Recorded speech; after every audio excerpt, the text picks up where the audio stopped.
Picture a document, smaller than you might expect, perhaps the size of your hand spread flat. The paper is thick, made from linen rags pulped and pressed in 1720. The texture uneven beneath your fingers if you were to touch it. The edges are deckled, slightly rough. At the top, engraved lettering announces the South Sea Company, the words surrounded by elaborate scrollwork, images of ships and distant shores, promises rendered in copper plate and ink. Below, handwritten in brown ink that has faded but remains legible, a name, a number of shares, a date. This is a share certificate, evidence that someone once owned a piece of a grand enterprise, a company that would assume the debts of the British nation and would trade in the wealth of distant oceans. Someone paid a fortune for this paper in the summer of 1720. Believed it was worth more than houses, more than years of income, more than safety. For a few months this belief was shared widely enough that the prices held, that the contracts were written, that the numbers grew larger until they collapsed back to almost nothing. Tonight, we will follow these prices, these promises, these dreams of wealth that dissolved when tested against reality. We will move slowly through London's coffeehouses and government offices, through the mechanics of debt and speculation, understanding how paper became valuable and then worthless, how markets discover their limits. There is no need to remember the names of directors or the exact prices or the specific dates. Let them drift like ships that never sailed. Settle into your breathing.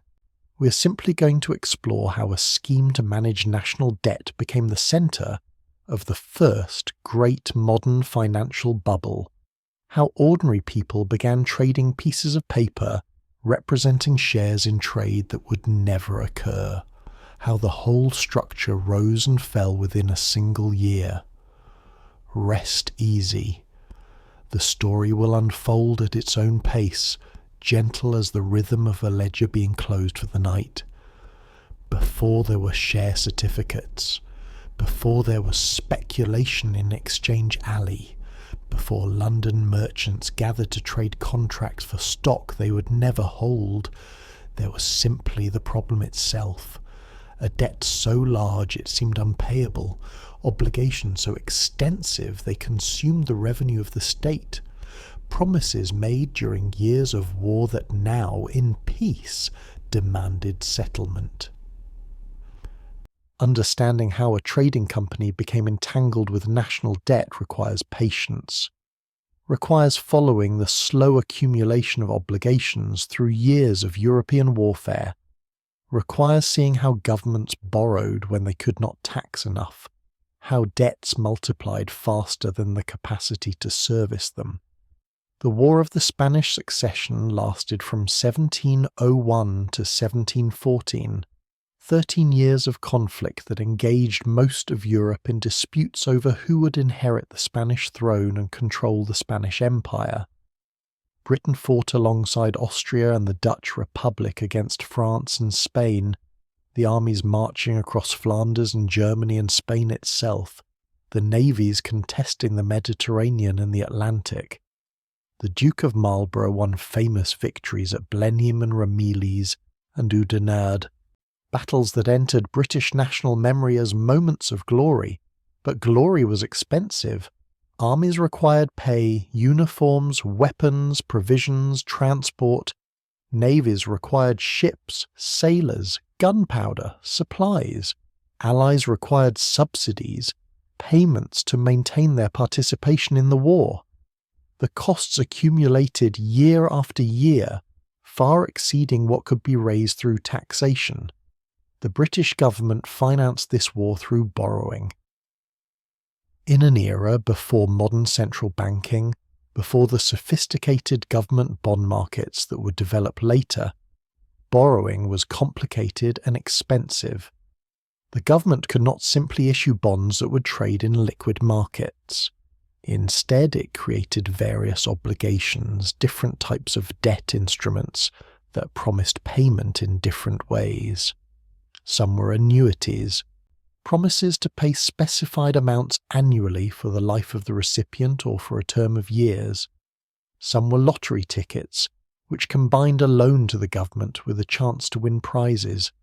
Some were bills drawn on the Navy or the Army, promises to pay suppliers and contractors at some future date. The variety reflected desperation as much as sophistication, the government creating whatever instruments it could sell to whoever would buy them. By 1714, when the Treaty of Utrecht finally ended the war, the British national debt had reached approximately £50 million. This figure requires context to understand. The government's annual revenue from all sources, from customs duties and excise taxes and land taxes, totaled perhaps £6 million in a good year. The debt was more than 8 times annual revenue. The interest obligations on this debt consumed perhaps £3 million annually, half of all government revenue. Just paying the interest, not reducing the principal, required dedicating enormous portions of state income to creditors, and the debt was not structured in any systematic way. Different obligations had different terms, different interest rates, different repayment schedules. Some paid 9% interest annually, others paid 8%. Some were perpetual, obligations that would continue forever unless the government chose to repay the principal. Others were life annuities that would terminate when the original holder died. Managing this chaos consumed administrative resources and political attention. The debt holders themselves were diverse. Some were wealthy merchants and financiers who had purchased large amounts of government obligations as investments. Some were middling people who had put their savings into government annuities seeking secure income. Some were foreign investors, Dutch and French and Italian creditors who had bought British obligations. Some were institutions, corporations and guilds and charitable foundations that held government debt. And some were ordinary people who had taken lottery tickets or had accepted government bills in payment for goods supplied to the military. The government owed money to thousands of people, possibly tens of thousands, each with their own contract, their own terms, their own expectations. The political problem was acute. The government could not default, could not simply refuse to pay its obligations. Britain's credit depended on maintaining the faith of creditors, on demonstrating that money lent to the British government would be repaid with interest. Defaulting would destroy the ability to borrow in the future, would damage commerce and finance, would be seen as a national humiliation. But continuing to service the debt at current terms was also unsustainable. Dedicating half of all revenue to interest payments left insufficient funds for normal government operations, for the navy that protected trade, for the diplomatic establishment, for the court, for all the functions of state. Something had to change. The debt had to be reduced or restructured or managed differently. Various schemes had been proposed through the years of Queen Anne's reign, different approaches to consolidating the debt, to reducing interest rates, to creating some systematic structure from the chaos of individual obligations. The Bank of England, chartered in 1694, partly to help finance the war, had assumed some government debt in exchange for its monopoly privileges. But the bank's capacity was limited. It could not absorb £50 million of obligations. Other proposals involved forced conversions, compelling debt holders to accept new terms at lower interest rates, but these raised questions of fairness and legality, threatened to damage Britain's credit reputation, seemed politically impossible to implement. The debt instruments themselves had different characteristics worth understanding. A life annuity promised to pay a specified amount annually for as long as the original purchaser lived. Someone might pay the government £1,000 and in return receive £80 per year for life, an 8% return that would continue until death. These were attractive to older investors seeking retirement income, less attractive to younger investors who wanted capital they could pass to heirs. Long annuities promised annual payments for a specified term, perhaps 99 years, creating an investment that would continue through multiple generations. Redeemable annuities could be repaid by the government at face value if the government chose, but the government was not required to repay them. Irredeemable annuities could never be repaid, were perpetual obligations that would continue forever. The interest rates on these various obligations reflected the government's desperation when they were issued and the market's assessment of risk. Early in the war, when Britain's prospects seemed uncertain, the government had to offer high rates to attract lenders. 9% annual interest was common for some issues. 8% was standard for others. As the war progressed and Britain's position strengthened, rates fell somewhat, but never to levels that would be sustainable in peace. The blended average interest rate across all government debt was perhaps 7 or 8%, far higher than what the government wanted to pay, far higher than what comparable borrowers in more stable financial positions would pay. Some of the debt was held in forms that created additional complications. Navy bills and army debentures, issued to suppliers and contractors during the war, promised payment at future dates but often traded at substantial discounts in secondary markets. A supplier who had provided canvas for sails or beef for sailors might receive a navy bill promising payment of £1,000 in 6 months. But needing cash immediately, the supplier might sell the bill for £800 or £700, accepting a loss to obtain ready money. The person who purchased the bill at discount could then present it to the Navy for full payment when it matured, profiting from the difference. This created a market in government obligations where prices fluctuated based on confidence and liquidity and time. The lottery tickets were peculiar instruments that combined debt with gambling. The government would announce a lottery, offering tickets for sale at specified prices. Each ticket was also a loan to the government and would pay interest annually, but the tickets were also entered in a drawing where some would win substantial prizes.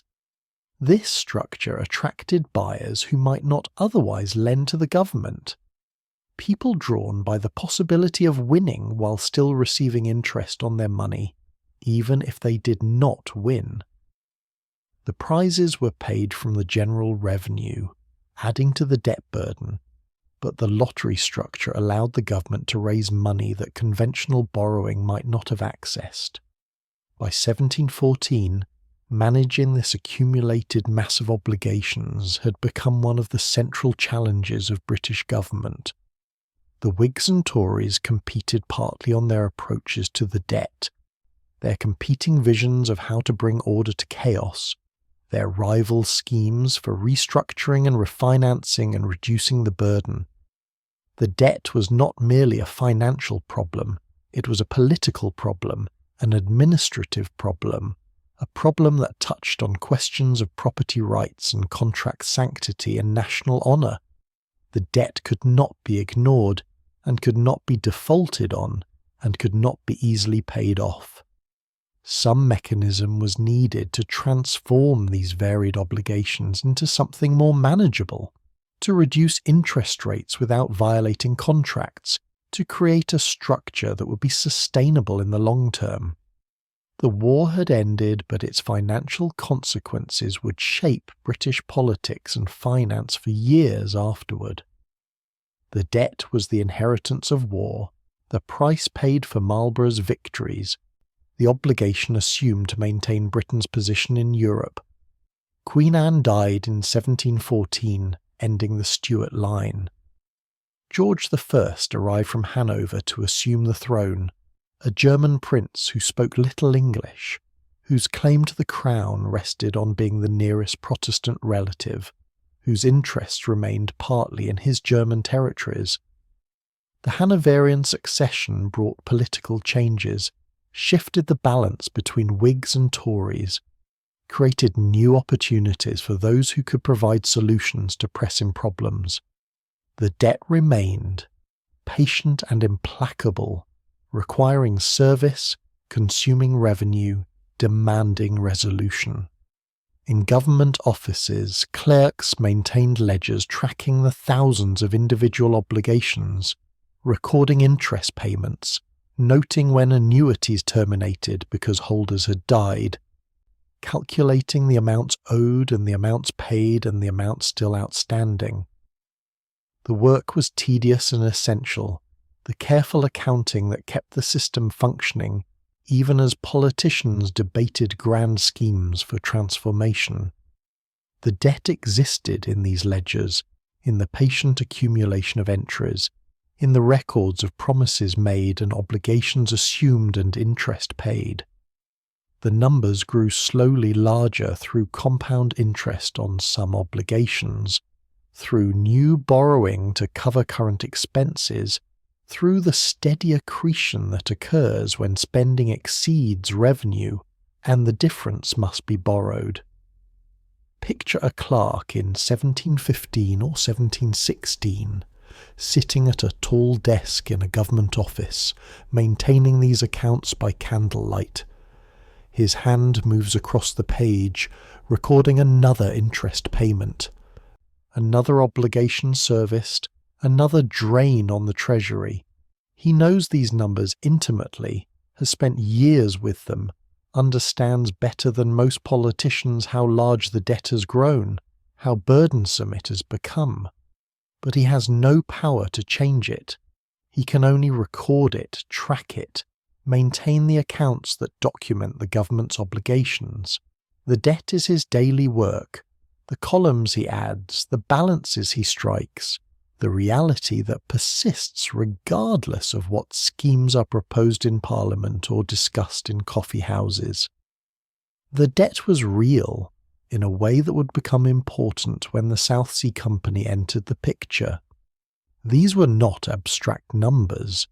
They were obligations to actual people who expected payment, who had structured their lives around the income they received from government annuities, who would notice and complain and potentially cause political trouble if payments ceased or were reduced without their consent. The debt was embedded in the economy, in the financial plans of thousands of families, in the investment strategies of institutions, in the credit relationships that connected Britain to the wider world of European finance. Solving the debt problem required managing all these human relationships, these expectations, these dependencies, not merely manipulating numbers in a ledger. The interest paid on the debt flowed out of the Treasury and into the broader economy, providing income to pensioners and investors, supporting consumption and investment by those who received it. In this sense, the debt was not purely burden. The interest payments redistributed money from taxpayers generally to debt holders specifically, creating winners and losers, shaping the economy through this redistribution. But the scale of redistribution was problematic. £3 million annually flowing to creditors, raised through taxes that fell on trade and land and consumption, created resentment among those who paid taxes while receiving no corresponding benefit. The political sustainability of the debt depended on managing these tensions, on maintaining enough support to continue taxation at levels sufficient to service the obligations. Various European states faced similar problems. France had emerged from the same war with even larger debts, even more chaotic financial structures, even less capacity to service obligations. The French government would attempt its own solution through John Law's schemes, the Mississippi Company and the Banque Royale, experiments in paper money and debt conversion that would parallel and influence the South Sea bubble. Spain, victorious in some battles but defeated in the war overall, had its own financial chaos, its own debt problems, its own need for solutions. Austria, Britain's ally, faced similar burdens. The financial aftermath of the War of Spanish Succession was Europe-wide, not unique to Britain. The common problem of how governments that had borrowed extensively during war could manage those debts in peace. But Britain's situation had particular characteristics.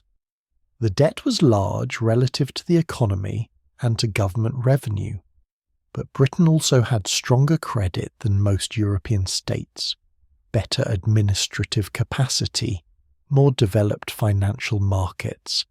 The debt was a problem, but not an immediate crisis. The government was making its interest payments, was maintaining its obligations, was preserving its credit. The problem was that doing so was expensive and politically difficult, and seemed unsustainable indefinitely. A solution was needed not immediately, not tomorrow, but soon, before the burden became unmanageable, before political support for continued taxation eroded, before some crisis forced a worse resolution. This was the context in which the South Sea Company would emerge as a proposed solution, the background against which its schemes would be developed and implemented. The debt was real, was large, was problematic, created genuine difficulties for government finance and national politics. A mechanism that could reduce the burden, lower interest rates, simplify the structure, manage the obligations more efficiently, would be valuable, would be welcomed by those responsible for government finance. The South Sea Company would claim to provide such a mechanism, would present itself as the solution to this pressing problem. Understanding whether that claim was genuine or illusory, whether the company could actually do what it promised or whether it was simply leveraging the debt problem for private profit, requires following the story forward, requires seeing how the scheme developed and was implemented and ultimately failed. But the debt itself was not illusory. The £50 million was real, the obligations were real, the need for some solution was real. This was the foundation on which everything that followed would be built, the genuine problem that would become entangled with speculation and fraud and disaster, the patient accumulation of war debts that would, in ways no one quite intended, create the conditions for the first great modern financial bubble. The debt existed, accumulated through years of war, requiring servicing, demanding solution. But debts alone do not create bubbles. What transforms government obligations into objects of speculation requires additional elements, requires a vehicle through which debt can be converted into something tradable, something that promises returns beyond mere interest payments, something that captures imagination and suggests possibilities beyond the patient payment of annual yields. The South Sea Company would become such a vehicle, though understanding how requires following its origins carefully, requires seeing what it actually was before seeing what people believed it could become. The company was created in 1711, while the War of the Spanish Succession still continued, while Queen Anne still reigned, while the Tories under Robert Harley controlled government. Harley, soon to become Earl of Oxford and Lord Treasurer, was searching for mechanisms to manage the growing debt burden, particularly the short-term obligations that had accumulated. the Navy bills and Army debentures that circulated at substantial discounts, that created administrative headaches and political embarrassments. His solution was to consolidate approximately £9 million of these floating obligations into a permanent funded debt held by a new joint stock corporation that would, in exchange for assuming this debt, receive valuable monopoly privileges to trade in the Spanish-American colonies and the Pacific Ocean. The structure was elegant in conception. The holders of Navy bills and Army debentures, those suppliers and contractors who'd been promised payment but had waited months or years, would exchange their government obligations for shares in the new company. Instead of holding claims against the government for specific amounts payable at uncertain dates, they would become shareholders in a trading corporation.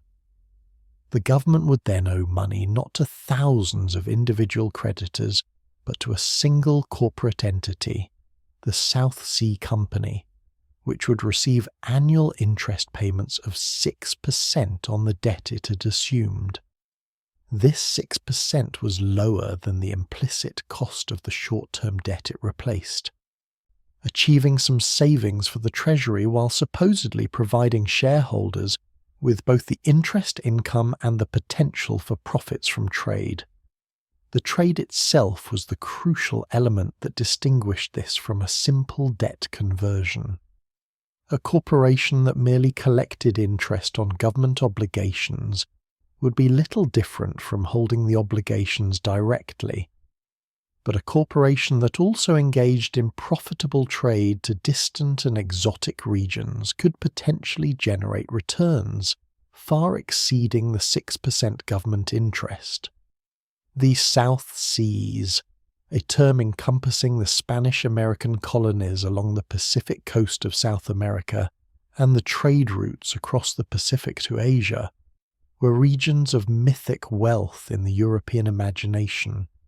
Spanish galleons carried silver from Peruvian mines to Manila, where it purchased Chinese silks and porcelains. The ports of Spanish America, Cartagena, Portobello, Callao, were entrepôts where European goods could be exchanged for American silver and products. Control of this trade, even partial access to it, suggested immense profit potential. But the reality was far more constrained than the promise. Spain controlled its American colonies jealously, restricted foreign trade severely, permitted only Spanish ships to carry most goods between Spain and America. The trade that Britain could legally access was limited to what the Treaty of Utrecht would grant, and those grants were negotiated as part of the peace settlement ending the war. The asiento, the contract to supply slaves to Spanish-American colonies, was the primary concession Britain sought and eventually obtained. This was a monopoly to transport enslaved Africans across the Atlantic and sell them in Spanish-American markets, a trade that was profitable but also limited in scale and constrained by Spanish regulations and supervision. The asiento granted to the South Sea Company in 1713 as part of the Treaty of Utrecht allowed the company to transport 4,800 enslaved people annually to Spanish America for 30 years. The Spanish crown would receive a share of the profits, substantial fees and taxes would be paid, Spanish officials would supervise the trade to prevent smuggling and violations of other Spanish monopolies. The company could also send one ship annually, the permission ship, to trade general merchandise at the great fairs held in Spanish-American ports. This single ship, limited in size, could carry European manufactures and return with silver and Spanish-American products. One ship per year, in an era when the East India Company sent dozens of ships annually to Asia, when hundreds of British merchant vessels crossed the Atlantic, when maritime trade was the foundation of British prosperity. The asiento was valuable, certainly, but it was not the unlimited access to South American wealth that the company's name suggested. The slave trade was morally abhorrent, though this was not widely questioned in 1713, when the trade was considered a normal and legitimate form of commerce by European governments and merchants. It was also operationally complex, requiring ships and coastal forts in Africa to purchase enslaved people, transport vessels to cross the Atlantic under horrific conditions, agents in Spanish-American ports to manage sales and navigate Spanish bureaucracy, complex financial arrangements to share profits with the Spanish crown. The company would need to organize this trade from scratch, would need to develop expertise and infrastructure, would face competition from experienced slave traders, would need to manage relationships with Spanish officials who were often corrupt and sometimes obstructive.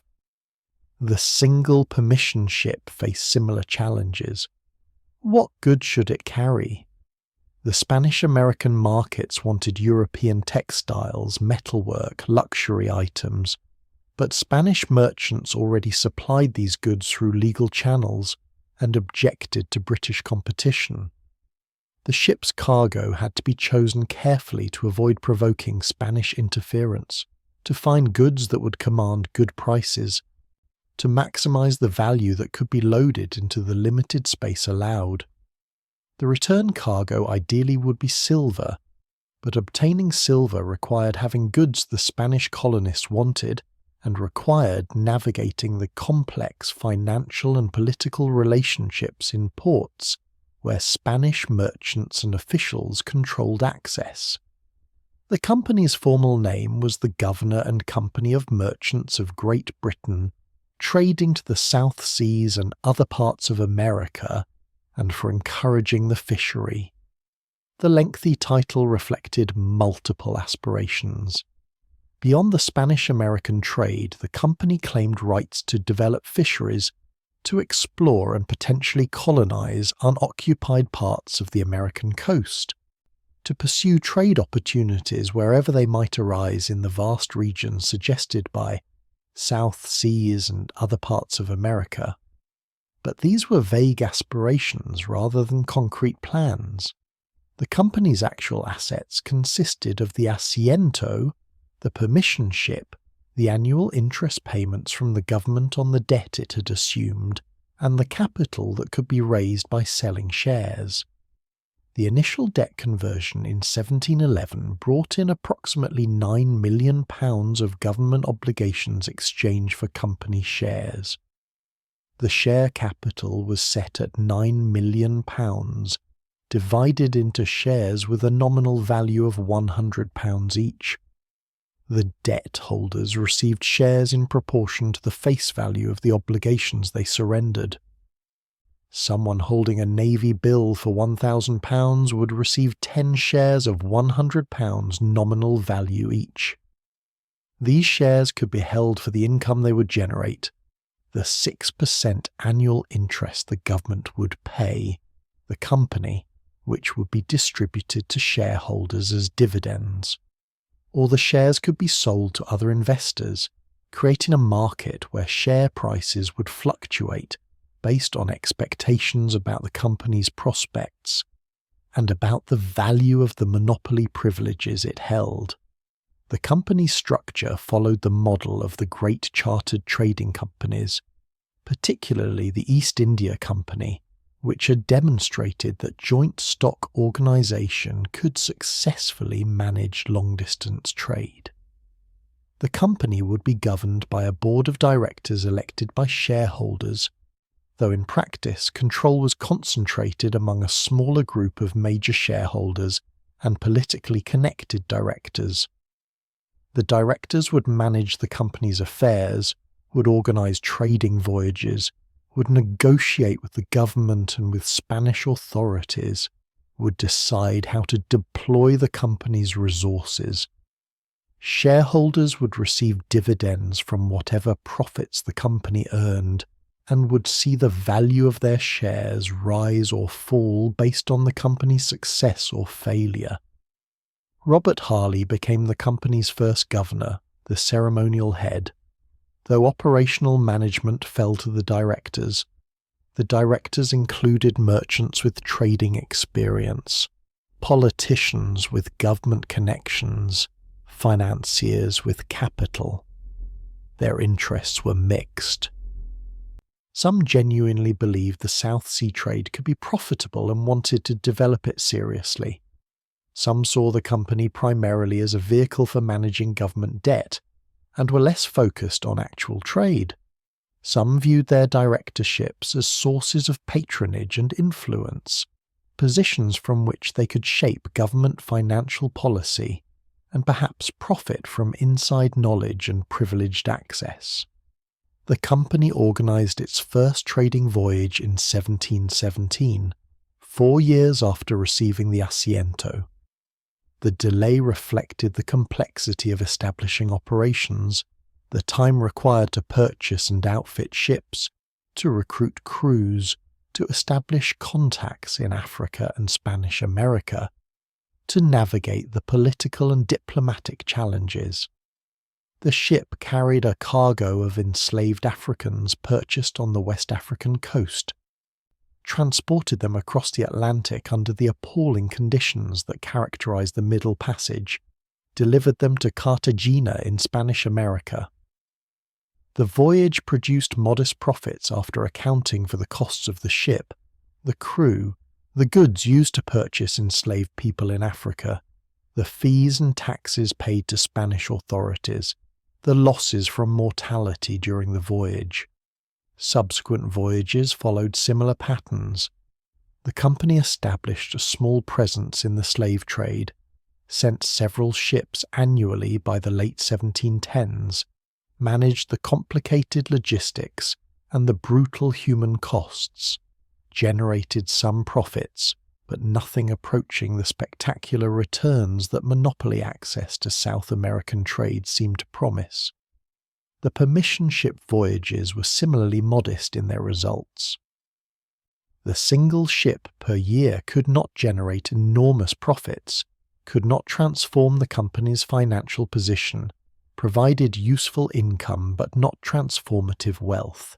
The actual trade, as it developed through the 1710s, was constrained by multiple factors beyond the formal restrictions of the asiento. War between Britain and Spain resumed intermittently, interrupting trade, making the Spanish authorities even more suspicious and restrictive. The South Sea Company's agents in Spanish America faced constant difficulties with local officials who demanded bribes, imposed arbitrary restrictions, sometimes seized goods or refused to honour agreements. The Spanish colonists often preferred to buy from Spanish merchants despite higher prices, viewing the British traders with suspicion, fearing that dealing with them would bring trouble from authorities.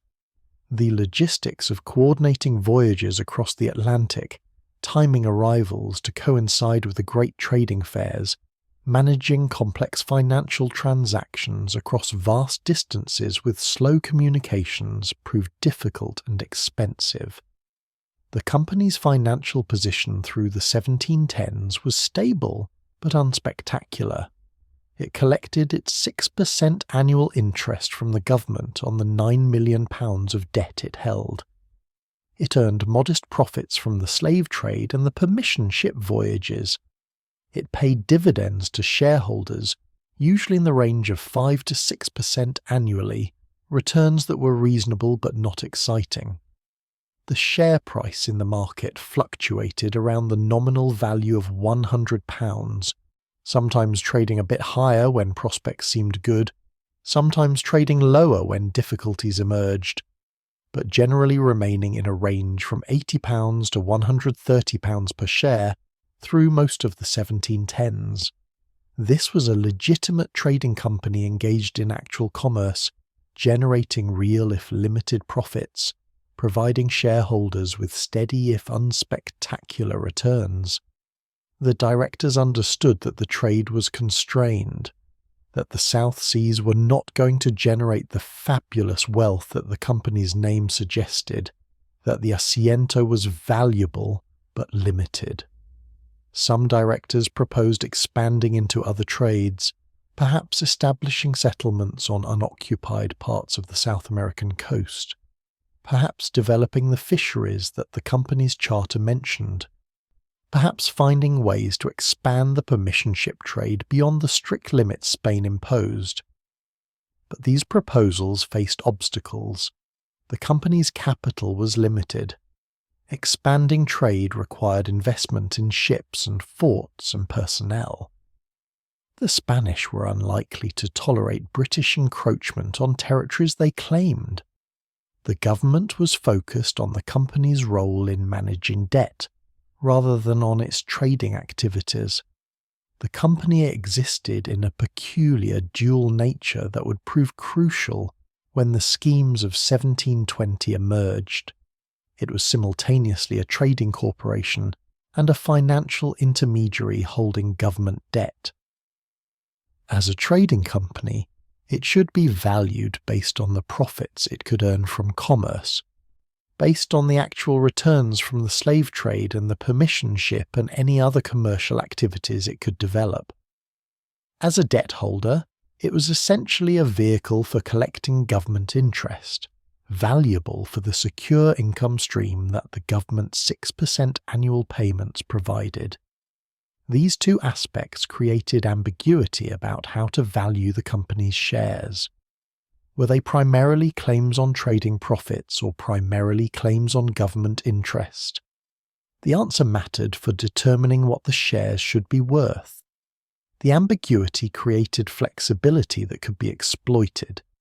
If the company's value depended mainly on trading profits, then announcements of new trading opportunities or removal of restrictions could legitimately increase share values.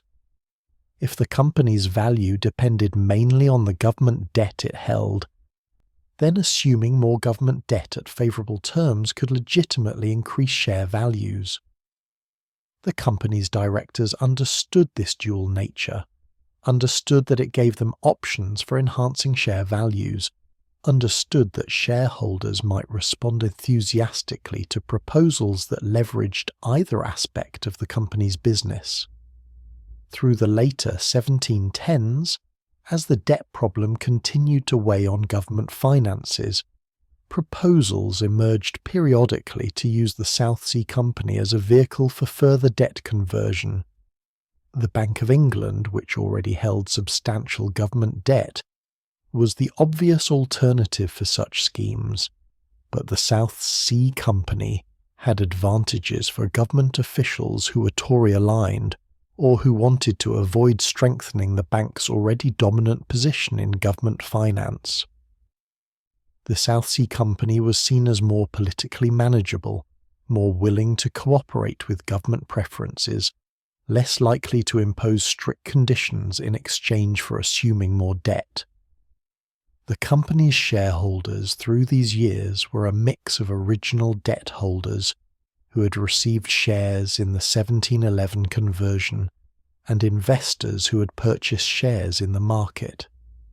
Some were wealthy merchants and aristocrats who bought substantial blocks of shares. Some were middling investors who purchased few shares as part of diversified holdings. Some were speculators who traded shares hoping to profit from price movements. The shareholder base was broad enough that the shares traded actively in the informal markets that existed in Exchange Alley and the coffeehouses around the Royal Exchange, where buyers and sellers could find each other, where prices were discovered through negotiation and through the interplay of supply and demand. The company paid its dividends regularly, met its obligations to shareholders, maintained a reputation for stability if not for spectacular growth. The directors were respectable figures, their names appeared in company documents and public announcements. Their association with the company was a mark of standing in commercial and political circles. service as a director provided opportunities to shape policy, to build networks, to demonstrate capability in managing a significant enterprise. The South Sea Company directorship was a position that serious merchants and politicians might aspire to, might value for the status and influence it conferred quite apart from any immediate financial return. By 1719, the company had existed for 8 years, had established itself as a permanent fixture of British commerce and finance, had demonstrated that it could manage the debt conversion function, and could conduct at least limited trade to Spanish America. It was solid, respectable, modestly profitable, not particularly exciting. The share price reflected this stability, trading in a narrow range, attractive to investors seeking steady income rather than dramatic capital gains. The company seemed to have found its equilibrium, seemed to have settled into a stable role as both debt manager and limited trader, but the potential remained for transformation. The company held a monopoly that could theoretically be more valuable if Spanish restrictions were relaxed. It had a mechanism for converting government debt that could theoretically be applied to much larger amounts if the government chose to use it. It had a structure that could theoretically support much larger operations if capital could be raised and if opportunities could be found.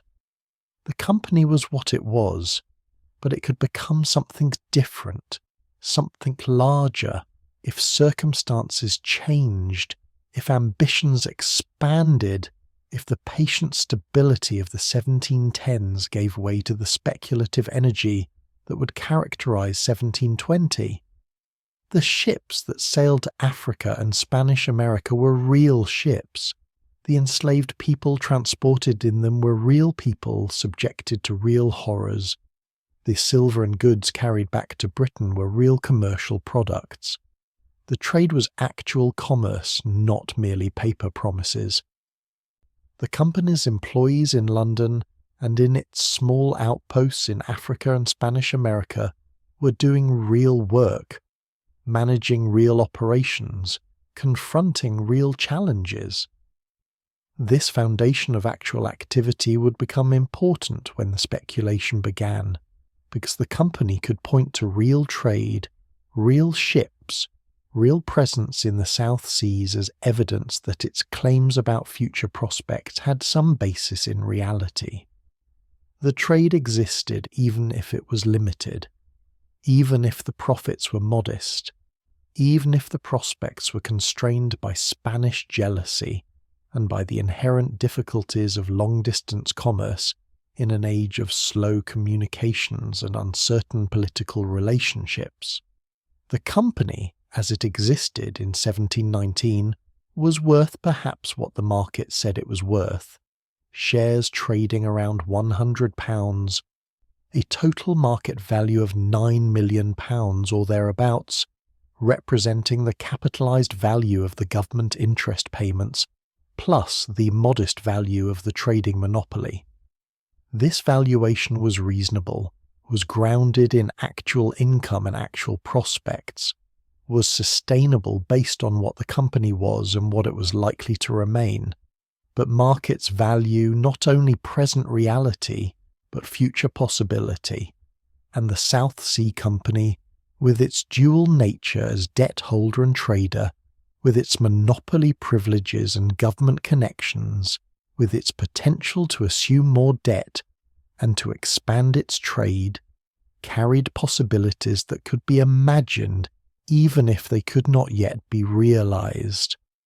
These possibilities would become crucial in 1720, would be leveraged and amplified and ultimately distorted into something the company could never actually deliver.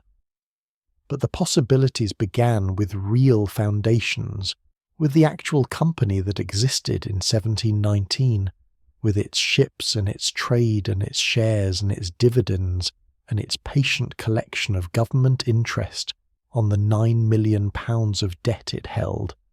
The reality that would become entangled with fantasy, the solid basis that would support a superstructure of speculation until the weight became too great and the whole construction collapsed back toward the original foundation. The South Sea Company existed, managed its debts, conducted its limited trade, paid its dividends, but companies do not create bubbles through their own operations alone. What transforms shares from stable investments into objects of frenzy requires a marketplace, requires mechanisms for trading, requires a physical and social space where speculation can develop and accelerate.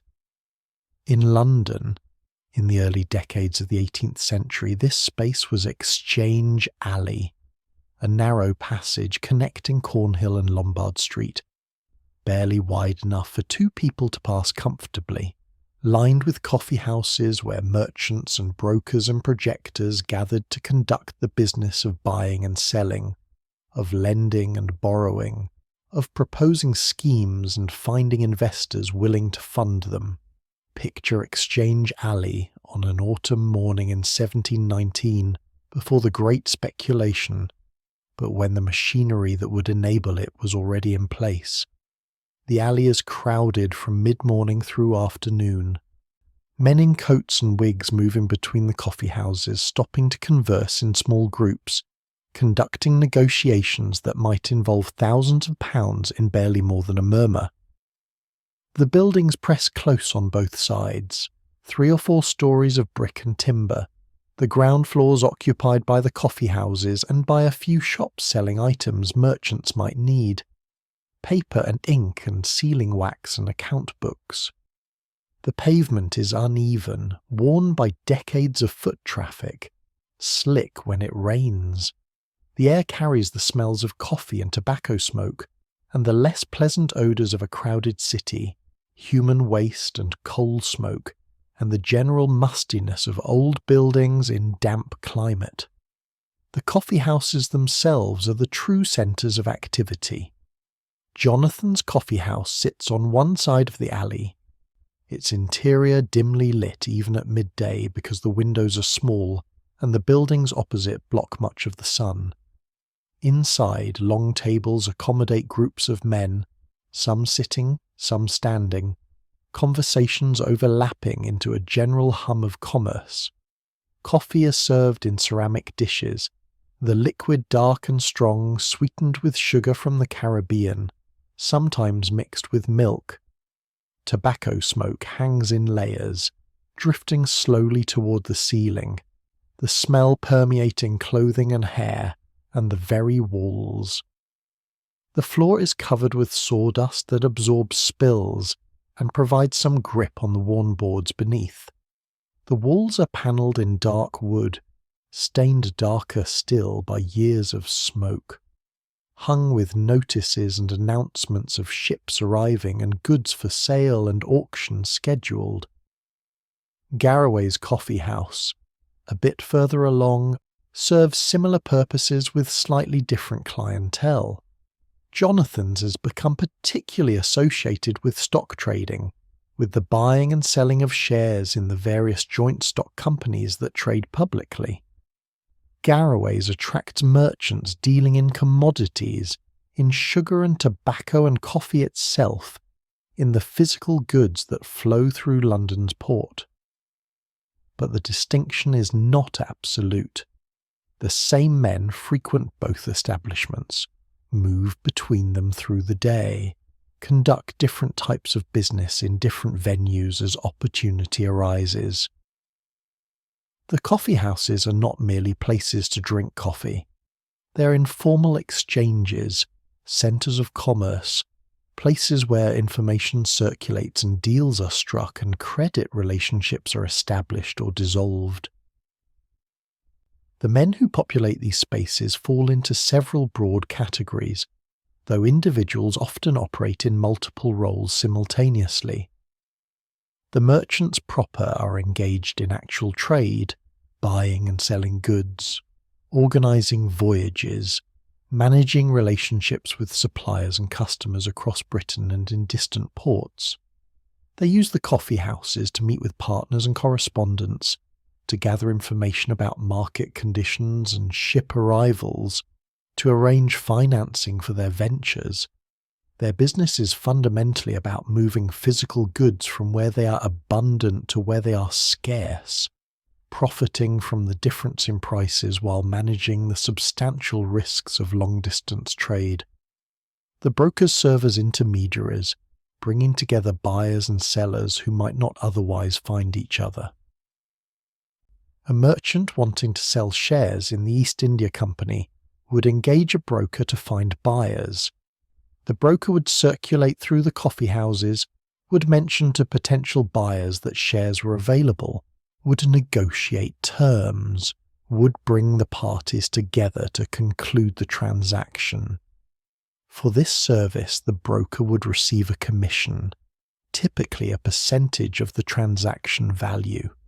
A good broker knew the market intimately, knew who was buying and who was selling, could match supply and demand efficiently, could be trusted by both parties to represent their interest fairly. The jobbers operated differently, buying and selling on their own account rather than as agents for others. A jobber might purchase shares believing they would rise in value, planning to sell them later at profit. Or a jobber might sell shares he did not own, promising to deliver them at a future date, hoping to purchase them in the interim at lower prices. This selling of shares not yet owned, this short selling as it would later be called, was common practice and legally permitted, though it created obvious risks if prices rose rather than fell.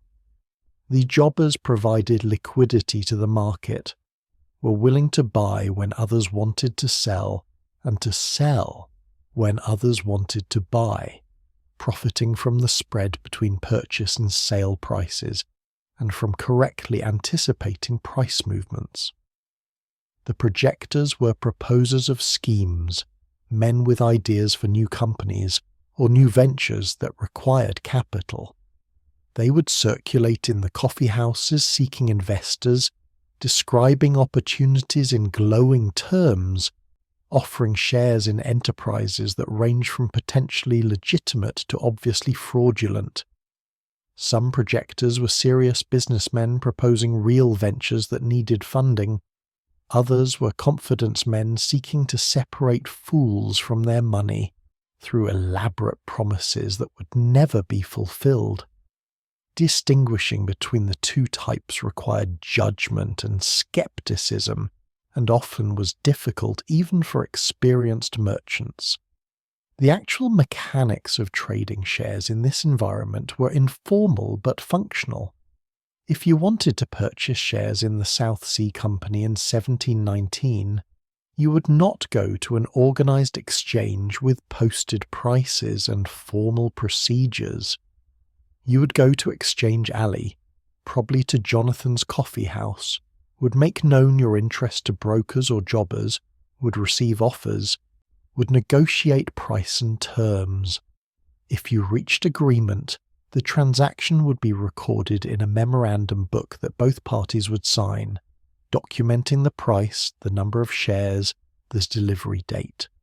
Payment and delivery might occur immediately if both parties had cash and share certificates available, but more commonly the transaction would settle at a later date, typically on set days that occurred monthly or quarterly, when multiple transactions would be settled simultaneously. This forward settlement created opportunities and risks. When you agreed to purchase 100 shares of South Sea Company stock at £110 per share for settlement in 1 month, you were committing to pay £11,000 in 1 month and to accept delivery of the shares at that time. But you did not need to have £11,000 immediately available. You needed it in 1 month. During that month, you might sell the shares to someone else at a higher price, might profit from the price increase without ever taking delivery of the shares or paying the full purchase price. Or prices might fall leaving you obligated to pay £11,000 for shares now worth less, creating a loss that you would need to cover when settlement day arrived. The leverage this created was substantial. Someone with limited capital could control large positions through these forward contracts, could potentially make or lose fortunes based on relatively small price movements. If share prices rose 5% between purchase and sale, and if you had committed to purchase shares worth £10,000 but had only put up a small deposit to secure the contract, your profit on the 5% price increase would be calculated on the full £10,000 even though you had risked only your deposit. But the same leverage worked in reverse if prices fell. You remained obligated to complete the purchase at the agreed price, regardless of current market value, and failure to complete could result in being sued for the difference, being declared bankrupt, being imprisoned for debt. The practice of selling shares you did not own created additional complexity. If you sold 100 shares for delivery in 1 month, you were obligating yourself to deliver those shares regardless of whether you currently owned them. Your expectation was that you could purchase the shares before settlement day at a price lower than the price at which you had sold them, capturing the difference as profit.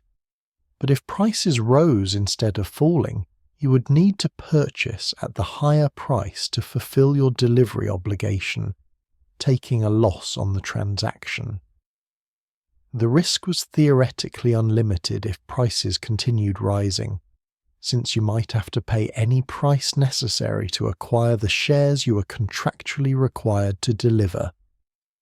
These forward contracts, these commitments to buy or sell at future dates, were called time bargains.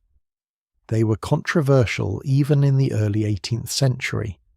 Critics argued that they encouraged speculation divorced from actual investment, allowed people to bet on price movements without any intention of actually owning shares or conducting genuine commerce, created artificial volatility as speculators bought and sold purely to profit from short-term price changes. Defenders argued that time bargains served legitimate purposes, allowed merchants to hedge risks, provided liquidity that made markets more efficient, facilitated price discovery by allowing buyers and sellers to express views about future values. The law's attitude toward these contracts was ambiguous. They were not explicitly illegal, were widely practiced, were generally enforced by courts if disputes arose. But they existed in a grey area, particularly when they appeared to be pure gambling rather than commercial hedging. A contract to buy shares for a genuine investment might be unquestionably legal. A contract that both parties understood would be settled by paying the price difference rather than by actual delivery of shares might be viewed as a wager and therefore unenforceable.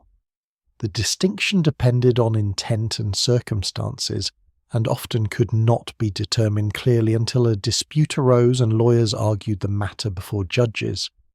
Another financial innovation common in Exchange Alley was the refusal contract, an early form of option. Someone might pay you a fee for the right, but not the obligation, to purchase shares from you at a specified price within a specified time period. If share prices rose above the specified price, the option holder would exercise the right, would purchase your shares at the agreed price even though they were now worth more, would profit from the difference.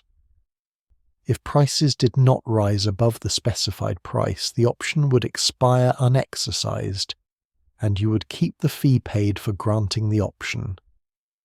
These contracts allowed sophisticated risk management, allowed investors to limit potential losses while retaining potential gains, but they also added another layer of complexity to markets that were already complicated. The subscription model for raising capital added yet more complexity. When a company wanted to raise funds, it might announce a subscription, an offering of new shares to be paid for in instalments. You might subscribe for shares with the nominal value of £1,000 by paying £100 immediately and promising to pay the remaining £900 in subsequent instalments spread over months or years. This allowed people to commit to large investments while paying only a fraction immediately. But it also created obligations that might become burdensome if circumstances changed, if the investor's finances deteriorated, if the shares fell in value, making the remaining instalments painful to pay. The information that circulated in the coffeehouses shaped trading decisions but was often unreliable. News travelled slowly from distant places. A ship arriving from the Caribbean or the East Indies brought news that was weeks or months old. Reports from other European cities came via postal services that took days or weeks, depending on distance and weather. Much of what circulated was rumour, speculation, deliberate misinformation spread by those who hoped to profit from others' misunderstanding. Learning to distinguish reliable information from noise, from rumour, from deliberate deception, required experience and judgment and networks of trusted correspondents who could provide accurate reports. The newspapers that had begun to emerge in London during the early 1700s provided some information to the broader public. Papers like the Daily Courant and the Flying Post reported on ship arrivals, on commodity prices, on parliamentary proceedings, on foreign affairs. Some papers published stock prices, though these were often delayed or inaccurate. The papers reached primarily educated urban audiences, people who could afford to purchase them and who had sufficient literacy and interest to read them. For most trading decisions, the information available in the coffeehouses, the conversations with brokers and merchants, the letters from correspondents, remained more useful than newspaper reports. The social dimensions of Exchange Alley were as important as the financial mechanisms. Reputation mattered enormously in an environment where much business was conducted on credit, where contracts often were not written down until after the transaction was agreed verbally, where enforcement depended partly on social pressure and the threat of exclusion from future dealing. A merchant or broker known for honest dealing, for meeting obligations, for providing accurate information, could access credit more easily, could attract business, could thrive.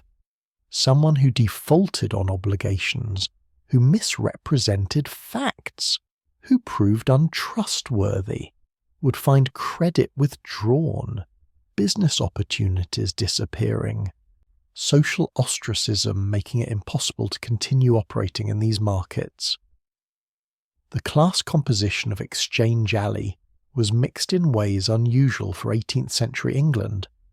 Aristocrats might appear, some of them serious investors managing their estate's finances, some of them dilettantes amusing themselves with speculation. Wealthy merchants were common, men who had accumulated substantial fortunes through trade and were deploying some of that wealth in financial markets. Middling merchants and shopkeepers participated when they had capital to invest.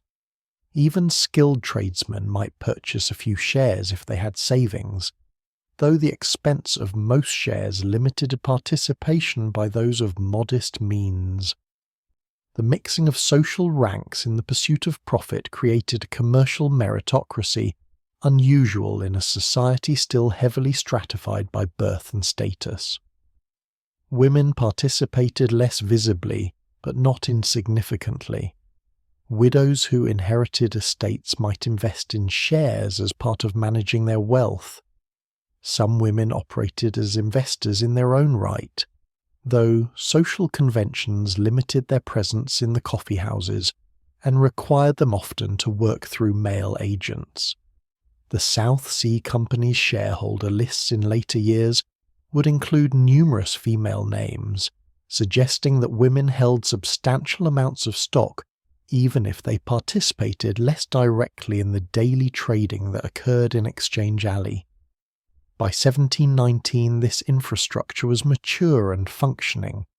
The mechanisms existed for trading shares, for extending credit, for speculating on price movements, for raising capital through subscriptions. The physical spaces existed where traders could gather. The social networks existed through which information and rumours circulated. The legal framework existed, however imperfectly, for enforcing contracts and managing disputes. Everything was in place for speculation to develop if the right opportunity appeared, if some asset became the focus of enthusiastic buying, if prices began rising in ways that attracted attention and encouraged more buying. The parallel developments in France provided both example and cautionary tale. John Law, a Scottish financier and brilliant economic theorist, had gained the confidence of the French regent and had launched an extraordinary experiment in 1716. Law established the Banque Générale, later renamed the Banque Royale, which issued paper money. He also established the Mississippi Company, which received monopoly rights to trade with French Louisiana and eventually absorbed numerous other commercial privileges. Law's scheme involved converting French government debt into shares of the Mississippi Company, similar in concept to what the South Sea Company had done on a smaller scale in 1711. Through 1719 and into early 1720, Law's schemes created enormous excitement in Paris. Mississippi Company shares, which had nominal value of 500 livres, rose to 9,000 livres by late 1719, an 18-fold increase in less than a year. The Rue Quincampoix, Paris's equivalent to Exchange Alley, became scenes of frenzied trading. The speculation drew participants from across Europe. Fortunes were made, at least on paper. The apparent success of Law's system influenced thinking in London, suggested that grand debt conversion schemes combined with commercial monopolies could create enormous value, encouraged those inclined towards similar experiments in England. But even as the Mississippi scheme appeared successful in late 1719, problems were emerging. The paper money Law's bank issued was increasing faster than real economic output, creating inflation. The Mississippi Company's actual trade with Louisiana was minimal, generating little profit to justify the enormous share prices. The scheme depended on continuous inflation of values, on ever-increasing prices supporting earlier prices, on confidence remaining unshaken. By early 1720, as events in London were beginning to accelerate, Law's system in Paris was approaching crisis, though this was not yet fully apparent to observers in England who saw mainly the spectacular price increases and the apparent wealth creation. The connection between Paris and London was direct and important. Many British investors had participated in Mississippi Company speculation, had seen or heard about the extraordinary profits available, had developed taste for such opportunities. When similar prospects appeared in London, when the South Sea Company began presenting schemes that resembled Law's system, the recent French experience provided both encouragement and template. If such enormous price increases could occur in Paris, why not in London? If debt conversion schemes could create such apparent value in France, why not in Britain? The psychological preparation, the demonstration that such things were possible, the networks that had developed to share information about speculation in both cities, All of this created conditions favourable to bubble development. The Swordblade Bank deserves attention as a crucial enabler of what would follow. This institution, despite its name suggesting medieval weaponry, was a financial operation that served as banker to the South Sea Company and to many of the speculators who would participate in the bubble. The Swordblade Bank had originated as an actual sword-making company, but had transformed into a financial institution after acquiring a charter that gave it certain banking privileges. It accepted deposits, made loans, managed accounts for merchants and companies, operated in ways similar to other private banks though with less conservative practices and greater willingness to engage in speculative lending. The relationship between the Swordblade Bank and the South Sea Company was close, almost intimate. Several South Sea Company directors were also associated with the bank. The bank would provide loans to South Sea share purchasers, accepting the shares themselves as collateral, allowing investors to leverage their positions, to control more shares than their actual capital could purchase outright. This lending would prove crucial in enabling the speculation that developed in 1720, allowing the pyramid of credit to rise higher than would have been possible if investors could buy only what they could pay for with cash or with normal commercial credit. The physical environment of Exchange Alley, the financial mechanisms available, the social networks and reputational systems, the information flows and rumour mills, the credit relationships and leverage possibilities, the recent example from Paris, the presence of institutions like the Swordblade Bank willing to support speculation, all of these elements were in place by late 1719. The stage was set. The machinery was assembled. What was needed was the catalyst, the opportunity that would draw attention and capital, that would start prices rising in ways that attracted more attention and more capital, that would transform the South Sea Company from stable debt manager and modest trader into the object of national speculation. That catalyst was approaching, was being prepared in parliamentary chambers and directors' meetings, was taking shape as a grand scheme to assume the entire national debt, to convert £50 million of obligations into South Sea Company shares, to create what its promoters believed would be a magnificent solution to Britain's debt problem, and what would prove instead to be the mechanism for the most spectacular financial bubble Britain had yet experienced.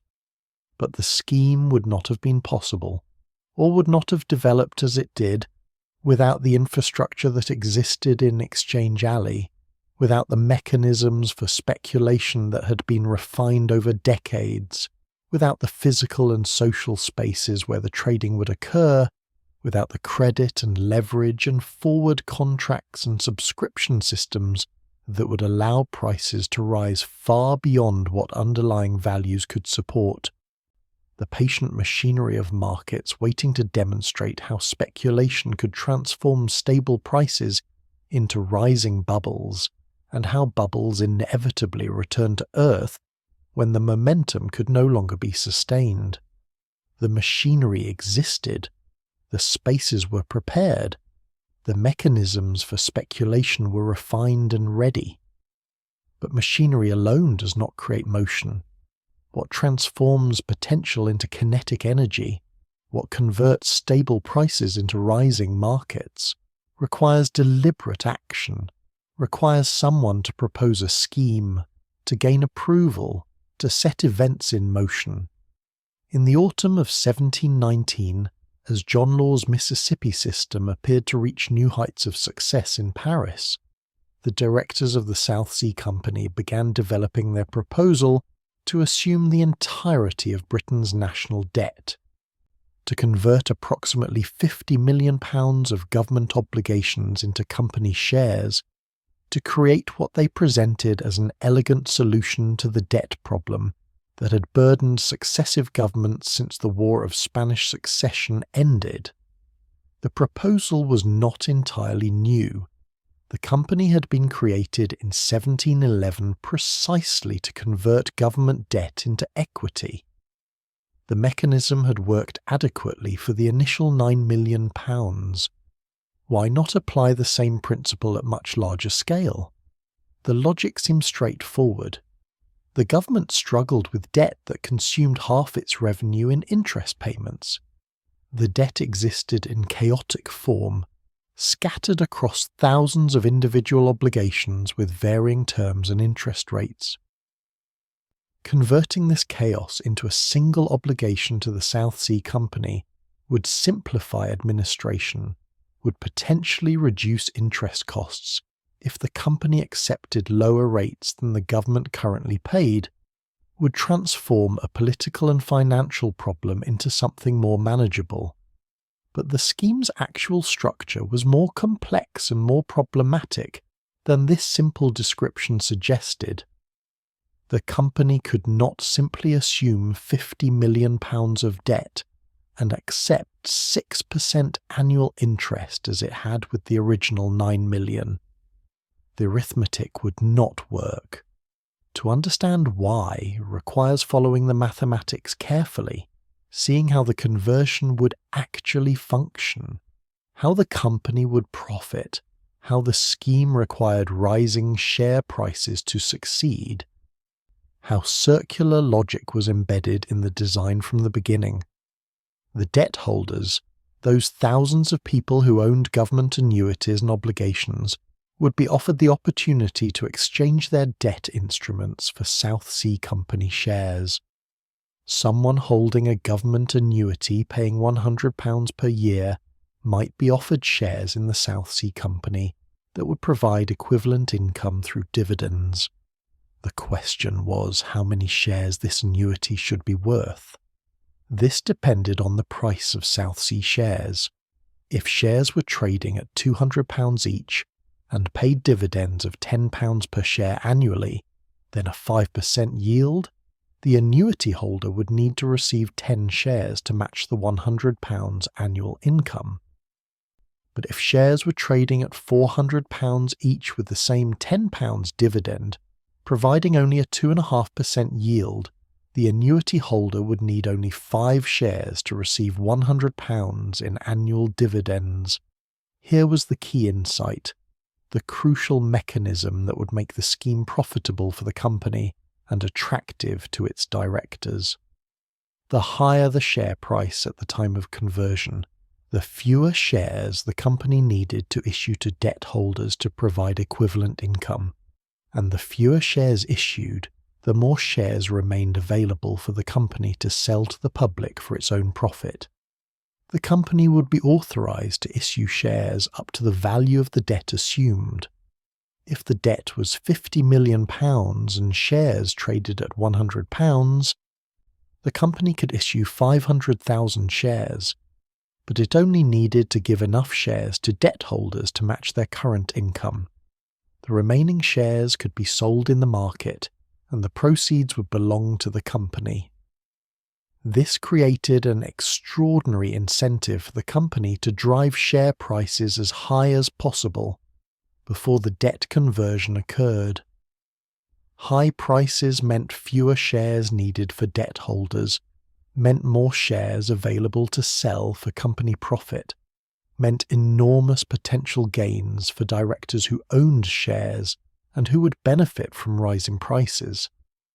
The scheme's success, the company's profit, the director's personal enrichment, all depended on share prices rising dramatically and remaining high during the period when debt was being converted. The circularity should be apparent.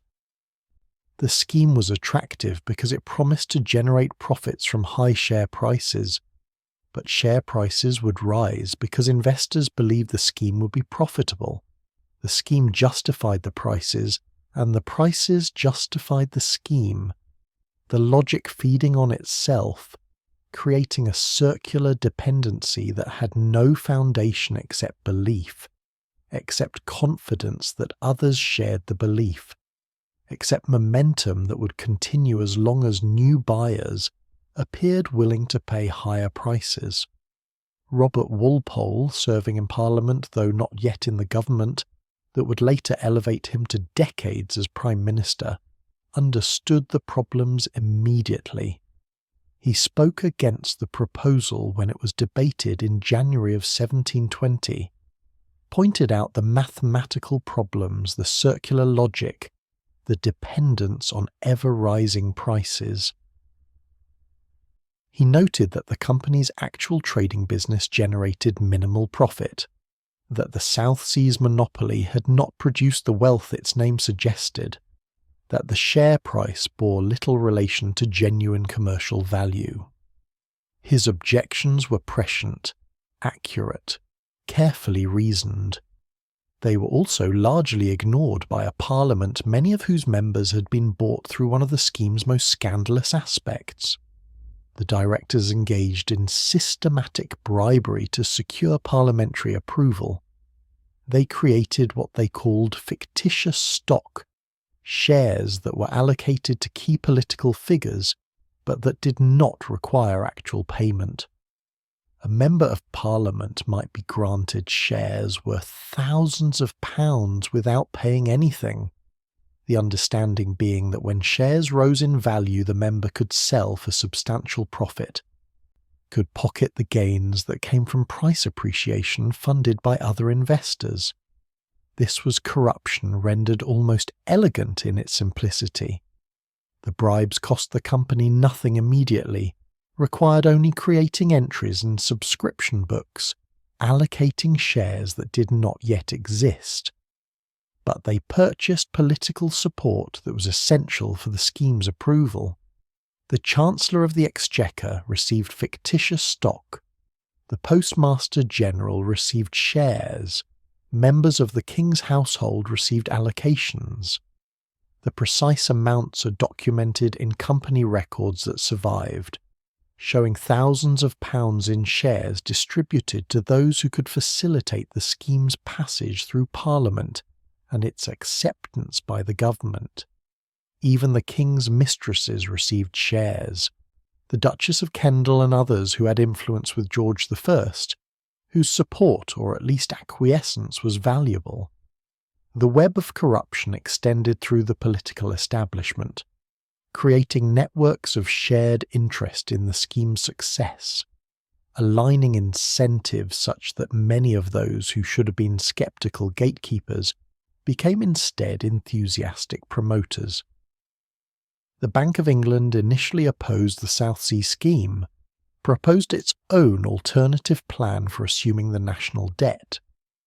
The bank was the obvious institution for such a role, had more capital and experience and conservative management than the South Sea Company, could arguably handle the debt conversion more safely.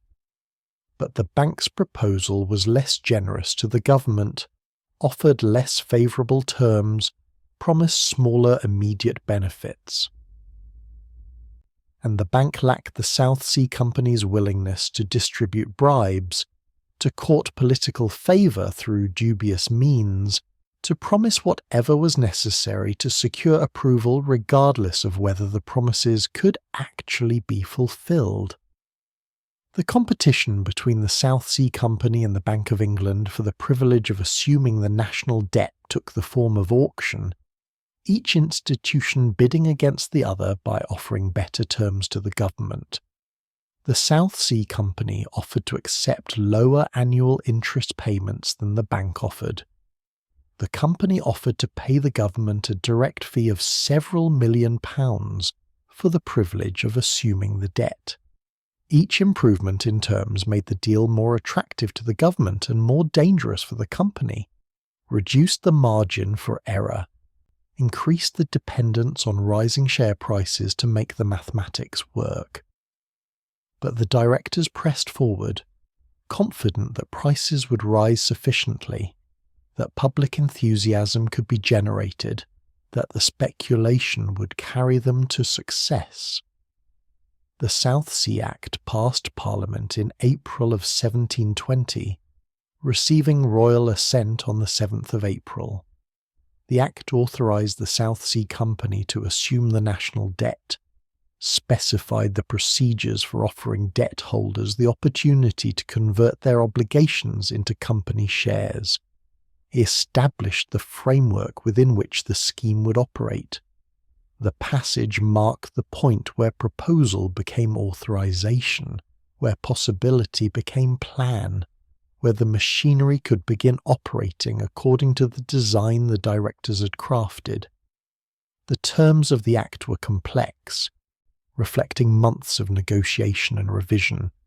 The company would assume various categories of debt at different times through 1720, with different classes of debt holders receiving conversion offers according to schedules specified in the legislation. The company would pay the government £7 million in instalments for the privilege of assuming the debt and for the monopoly extensions the Act granted. The company could issue shares as needed to complete the conversions, could sell shares to the public through subscriptions, could manage the process largely at the director's discretion subject to broad constraints, but with substantial operational flexibility. Understanding what the directors plan to do with this authorization requires seeing the scheme from their perspective, understanding their incentives and their strategies. They owned substantial shares in the company already. They had options to purchase more shares at favourable prices. Their wealth would increase dramatically if share prices rose from the current level around £120 to substantially higher levels. But they could not simply announce that shares were now worth more. Market prices are not set by declaration, but by the interplay of supply and demand, by what buyers will pay and sellers will accept. The directors needed to create actual demand, needed buyers to appear willing to pay higher prices, needed to generate momentum that would be self-sustaining. Their strategy had multiple components. First, they would spread optimistic rumours and projections about the company's prospects, would emphasise the value of the monopoly, would hint at potential for expanding trade, would suggest that assuming the national debt would somehow enhance the company's commercial position. These claims range from exaggerations to outright fabrications, but they serve to create positive sentiment, to encourage belief that the company was becoming more valuable. Second, they would use the subscription mechanism to generate price increases while limiting actual cash requirements. Third, they would use the Sword Blade Bank to provide loans that would enable investors to purchase more shares than their capital could otherwise support. Fourth, they would time their actions to maximize impact, announcing subscriptions when enthusiasm was high, managing the flow of shares to market to support prices.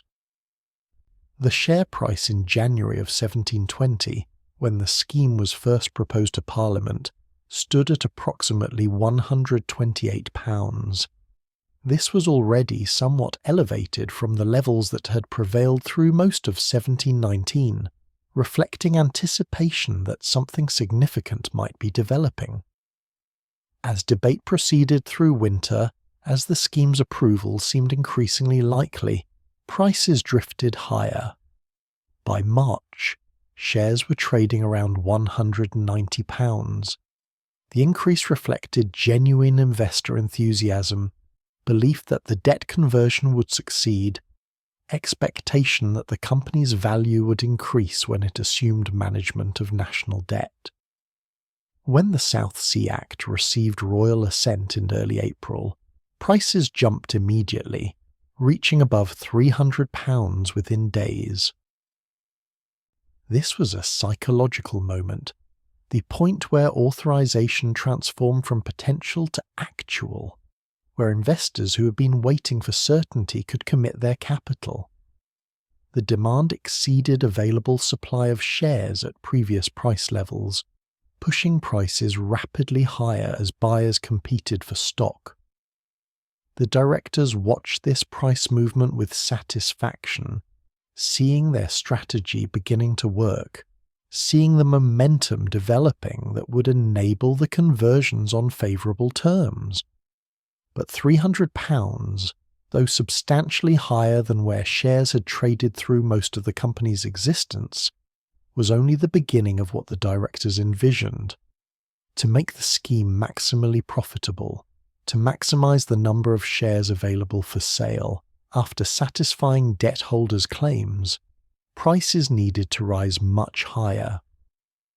The directors needed to sustain and accelerate the momentum, needed to keep buyers appearing, needed to prevent prices from stabilising or falling back before the debt conversions were completed. They announced the first subscription on April 14th, barely a week after the South Sea Act received royal assent.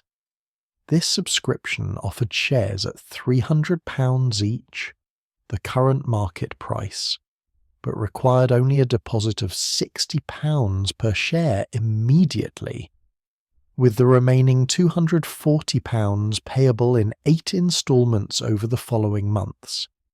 This structure was crucial. An investor could subscribe for shares worth £3,000 by paying only £600 immediately, controlling a substantial position with limited immediate capital outlay.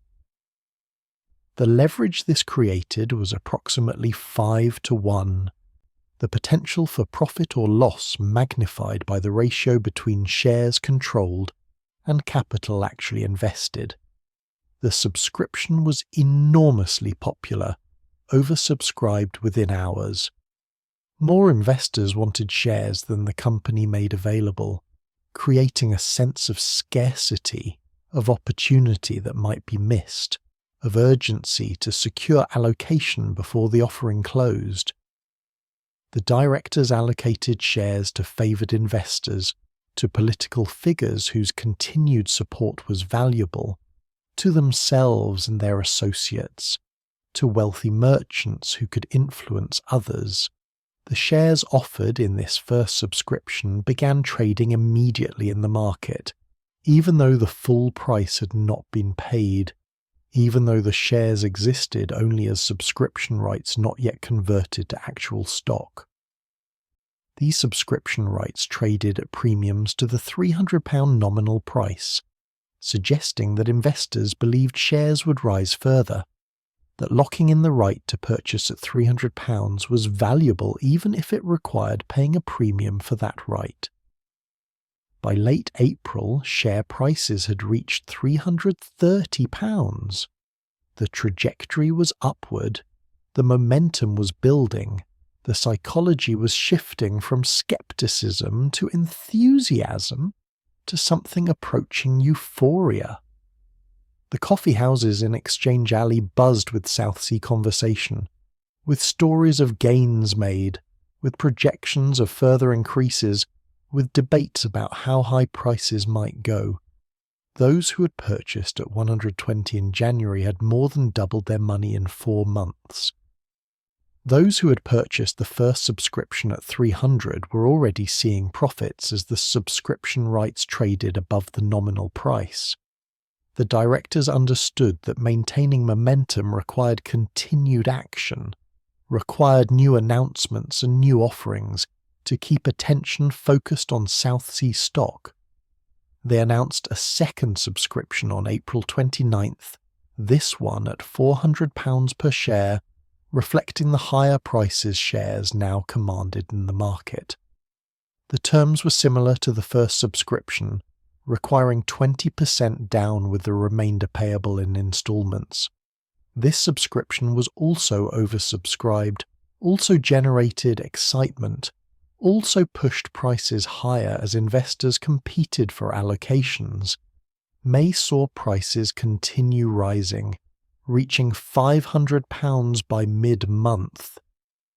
The appreciation from January's £128 to May's £500 represented an increase of nearly 400% in 4 months. This was wealth creation on a scale that seemed to validate the most optimistic projections, seemed to prove that the South Sea scheme was succeeding magnificently, seemed to suggest that those who had doubted or who had stood aside were missing extraordinary opportunities. The social pressure to participate intensified. Dinner conversations turned to South Sea stock. Servants heard their employers discussing investments and wanted to invest themselves. Clergy with parish funds to manage wondered whether they should purchase shares. Widows with estates to preserve considered whether South Sea stock offered better returns than government annuities. The directors proceeded with the debt conversions, offering holders of government obligations the opportunity to exchange for South Sea shares. The terms varied depending on the type of debt being converted, but the general pattern was similar. A debt holder would surrender government obligations and receive South Sea shares in amounts that would provide approximately equivalent annual income based on expected dividends, but the number of shares received depended on the share price at the time of conversion. With shares at £500, debt holders received far fewer shares than they would have received if shares were still at £128. This was exactly what the directors wanted, was the mechanism through which they profited, was the arithmetic that made the scheme lucrative for the company. Consider a specific example to make this concrete. Someone holding a government annuity paying £100 annually might be offered South Sea shares expected to pay similar dividends. If shares were priced at £128 and paid dividends of £6 per share annually, about 5% yield, the debt holder would need approximately 17 shares to receive £100 in annual dividends. But if shares were priced at £500 with the same £6 per share dividend, now yielding only 1.2%, the debt holder would need only 17 shares to receive the same £100, assuming dividend rates remained constant. But actually the arithmetic was more complex because the company was promising to maintain certain total dividend payments. So the dividend per share would vary depending on how many shares were issued. The crucial point was that higher share prices meant fewer shares needed for debt holders, meant more shares remained for the company to sell. The proceeds from selling these excess shares would belong to the company, would flow to its coffers, would theoretically be available for investment in trade or for distribution to shareholders or for whatever purposes the directors determined. But most of the proceeds would actually never materialize in the way the scheme's architects had envisioned, because the scheme depended on prices remaining high, not just during the conversion period, but permanently, and because the shares being sold to generate these proceeds were being sold largely to investors who were borrowing to purchase them, who were buying on installment plans, who were themselves speculating on further price increases rather than investing for long-term income. By June, share prices had reached extraordinary levels. On June 1st, shares traded at £790. 2 weeks later, they exceeded £900.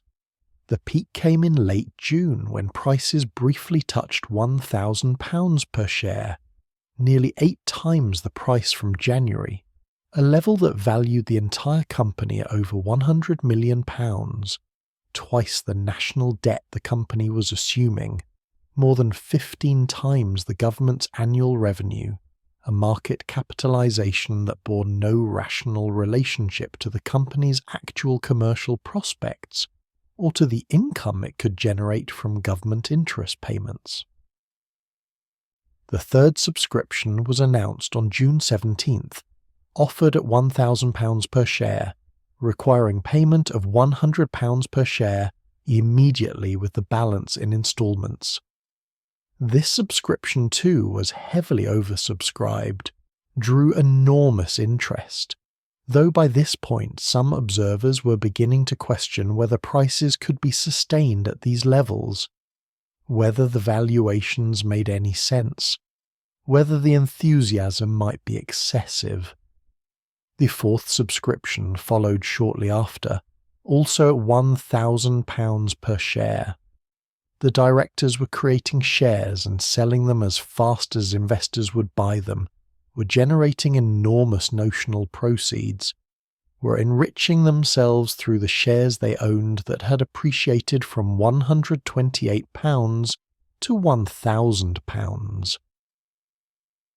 But even as prices reached these peaks, the arithmetic problems were becoming visible to those who looked carefully. The company had issued an enormous number of shares through the subscriptions and the debt conversions. The exact number was difficult to calculate because the subscriptions had not been fully paid, because debt conversions were still occurring, because the records were complex and not entirely transparent. But the total was clearly several times the original share capital, perhaps approaching £100 million in nominal value if all shares were counted at par value. With shares trading at £1,000, the market capitalisation was enormous. But what justified this valuation? The company's trade generated minimal profit. The government interest it collected was substantial but fixed, did not grow when share prices rose. The company's value should have been roughly the present value of expected future income streams, and those income streams had not changed fundamentally, even as share prices had increased eightfold. Walpole's warnings from January were proving prescient. The scheme depended on rising prices, but rising prices created the need for even higher prices to avoid collapse. Each new subscription created more shares that would need to receive dividends, diluting the income available per share, reducing yields, making shares less attractive to investors seeking income. The only way shares remained attractive was if investors believed prices would continue rising, believed capital gains would exceed the low yields. But capital gains could continue only if new buyers kept appearing, kept purchasing at ever higher prices, kept believing that prices would rise further still. The Bubble Act, passed by Parliament in June, added irony to the situation. This legislation was ostensibly designed to suppress fraudulent schemes, to prevent the proliferation of joint stock companies pursuing dubious purposes, to protect investors from projectors offering worthless enterprises. The Act required companies to have royal charters or a specific parliamentary authorization to issue transferable shares, restricted the formation of new joint stock corporations, gave government power to shut down unauthorized companies. The South Sea Company supported this legislation, indeed helped promote it, because suppressing competing schemes would reduce alternative investment opportunities, would channel investment towards South Sea stock, would help maintain demand for shares. But the Bubble Act's passage in June, at almost exactly the moment when South Sea share prices reached their peak, created symbolic resonance that would later seem almost too perfect. The legislation designed to suppress bubbles was passed at the height of the greatest bubble, was supported by those who were creating that bubble, was intended to help sustain the bubble by eliminating competition. The term bubble itself was common in this period to describe speculative schemes, enterprises that inflated rapidly and were expected to pop. The Bubble Act acknowledged that such things existed and were problems, but applied the label to smaller schemes while missing or ignoring the reality that the South Sea Company itself was the largest bubble of all. By late June, as share prices hovered around £1,000, the directors had achieved what they had sought. The debt conversion was proceeding on terms highly favourable to the company. Enormous amounts of shares had been sold at high prices to enthusiastic investors. The directors' personally owned shares worth fortunes had seen their wealth multiply several times over in months. The scheme appeared to be succeeding beyond even optimistic projections, but the appearance concealed fragility, concealed the mathematical impossibility of sustaining such prices, concealed the chain of credit and leverage and unfulfilled promises that underlay the market, concealed the reality that prices could only rise if buying continued, and that buying would only continue if belief persisted, and that belief was grounded in nothing more substantial than momentum and past price increases, and the collective hope that what had been true yesterday would remain true tomorrow. The peak had been reached. The scheme had unfolded as the directors planned. The authorization had been secured, the conversions had occurred, the shares had been sold, the prices had risen to extraordinary levels, everything had worked, and yet everything was about to unravel, because schemes that depend on ever-rising prices eventually exhaust the supply of new buyers, because momentum reverses when it stops advancing, because belief evaporates when tested against reality, because markets have gravity and prices disconnected from value eventually fall back to earth. The scheme had unfolded, the authorization secured, the mechanisms engaged. Share prices stood at £1,000 in late June of 1720, 8 times what they'd been in January, valuing the company at levels that seemed to defy explanation, yet that thousands of investors had accepted through their purchases, through their willingness to pay these prices, through their belief that the South Sea Company represented genuine value, or at least represented opportunity for further gains. Understanding what happened through the summer months of 1720 requires following both the prices themselves and the human decisions that created those prices, seeing who bought and why, seeing how speculation became a social phenomenon that extended far beyond the merchants and brokers who populated Exchange Alley, seeing how an investment mania transformed into something that touched nearly every level of British society. The psychology of rising prices creates its own momentum, generates forces that can sustain appreciation far beyond what fundamentals would justify. When an asset's price rises consistently over months, when those who purchased early realize substantial gains, when stories of profit circulate through social networks, when the trajectory seems unmistakably upward, the fear of missing opportunity can overwhelm the caution that might otherwise prevail. Those who stood aside in January watching sceptically as prices rose from £100 to £28, found themselves in May watching prices at £500, calculating the gains they had foregone, wondering whether it was too late to participate or whether the rise would continue long enough that even late entry would prove profitable. The subscription mechanism that the directors employed was central to how prices rose so high and how participation broadened so extensively.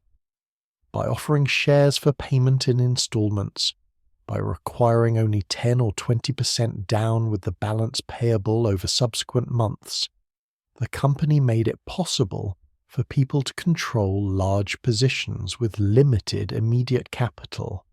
Someone with £1,000 in available funds could subscribe for shares worth £5,000 or even £10,000, depending on the required deposit percentage.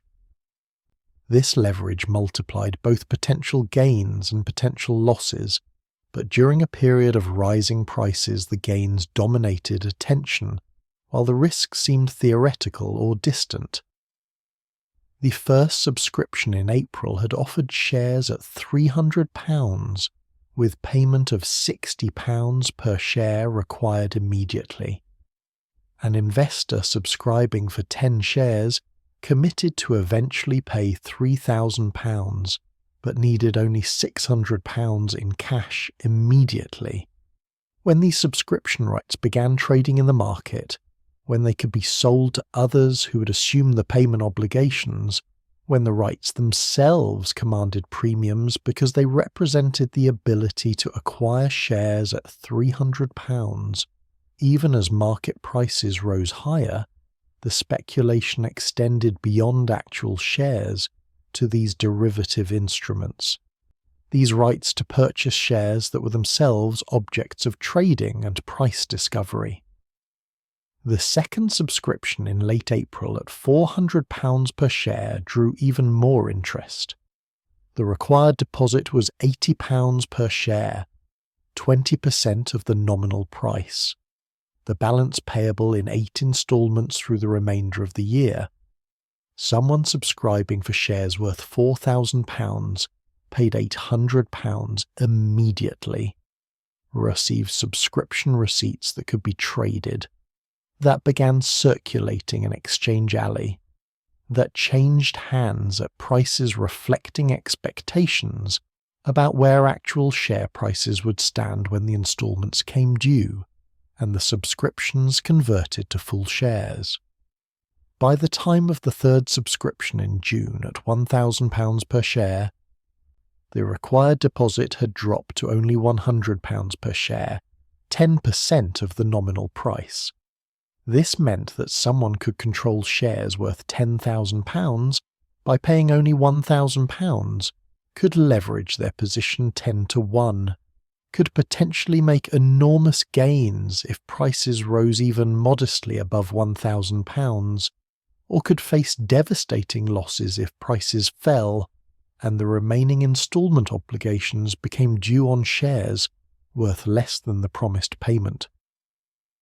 But in June of 1720, with prices still rising, with momentum seemingly unstoppable, with stories of gains circulating widely, the risks appeared abstract while the opportunities seemed immediate and concrete.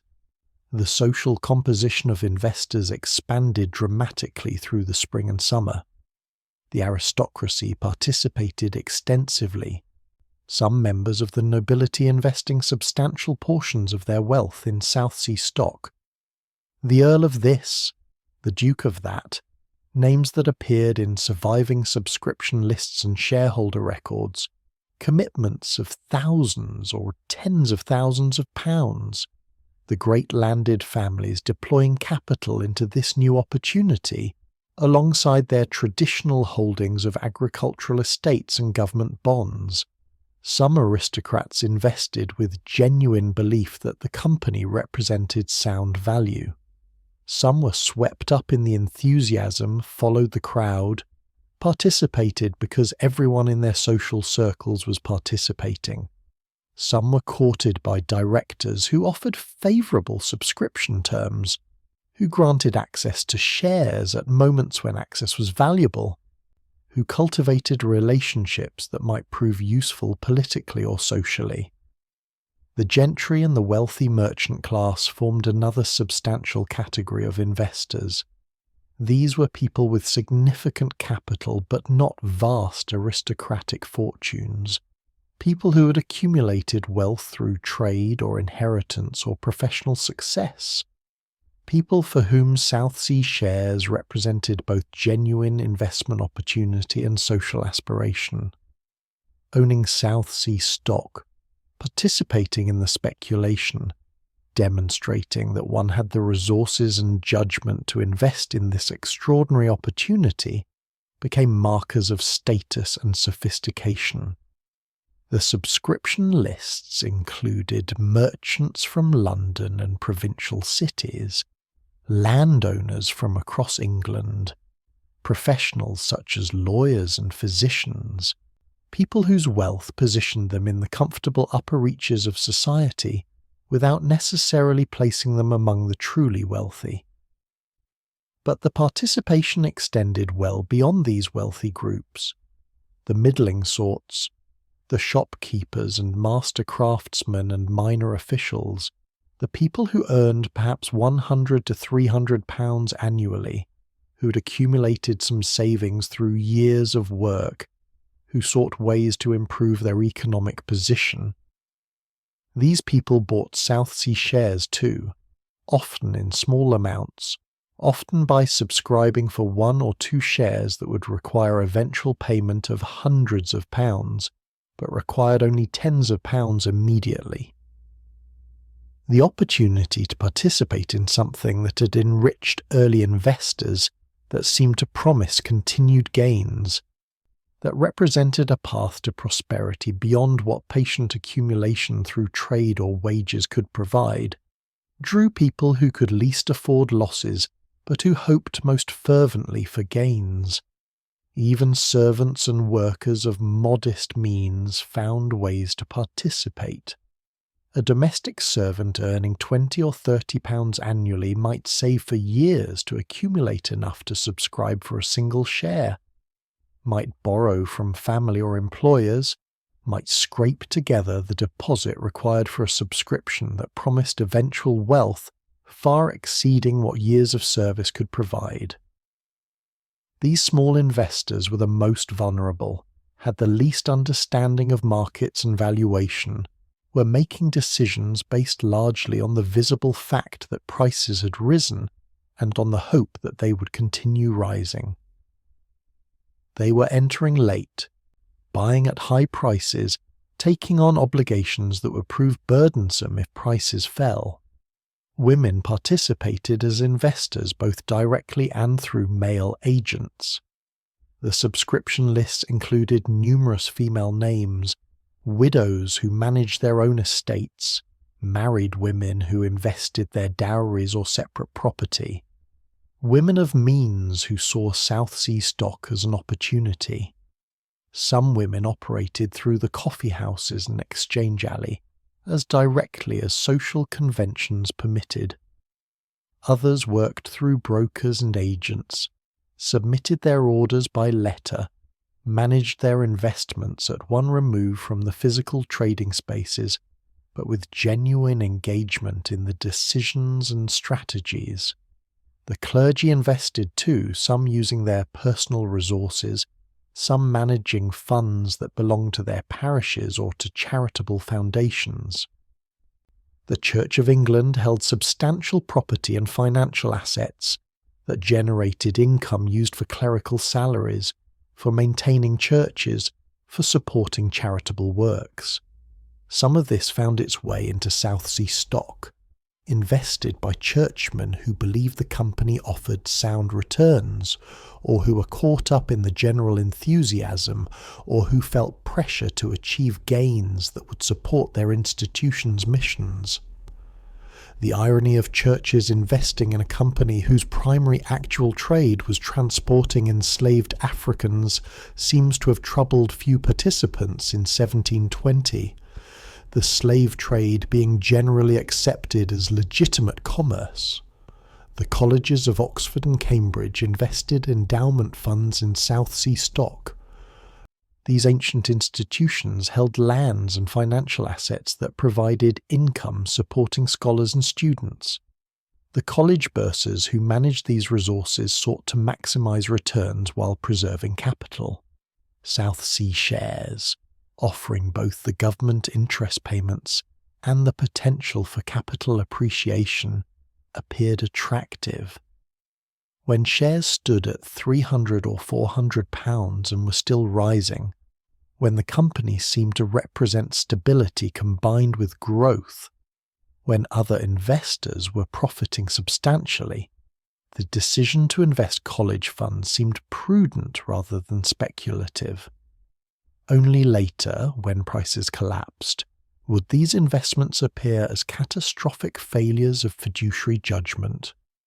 The king himself invested in South Sea stock. George I committing substantial sums from his private resources. The royal family's participation served multiple purposes for the directors. It provided implicit endorsement, suggested that the highest levels of society viewed the company as sound investment.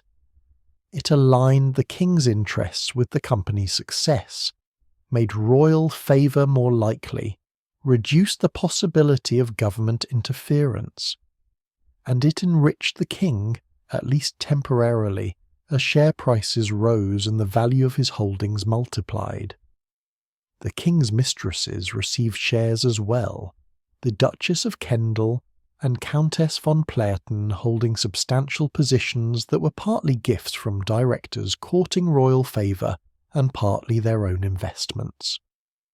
The mechanics of actually purchasing shares or subscription rights involved navigating the informal markets of Exchange Alley or working through brokers who had access to those markets. If you wanted to buy South Sea stock in May of 1720, you would need to find a seller willing to sell at a price you were willing to pay. This might happen through personal negotiation in the coffeehouses, through a broker who brought together buyers and sellers, through networks of merchants who communicated by letter and messenger. The price would be agreed upon through bargaining, through the interplay of what sellers demanded and what buyers offered, through the general sense of what the market price stood at based on recent transactions. The transaction would be recorded in memoranda that both parties kept, documenting the price, the number of shares, the settlement date when payment and delivery would occur. If you were buying on credit or through installment subscription, the terms would be specified, the amounts due and the dates due documented, the consequences of default understood if not always written down. The share certificates themselves, the actual paper documents that proved ownership, might be transferred immediately if the sale was for cash with immediate settlement, or might remain with the seller until payment was completed, or might be held by a broker or banker as security for credit extended.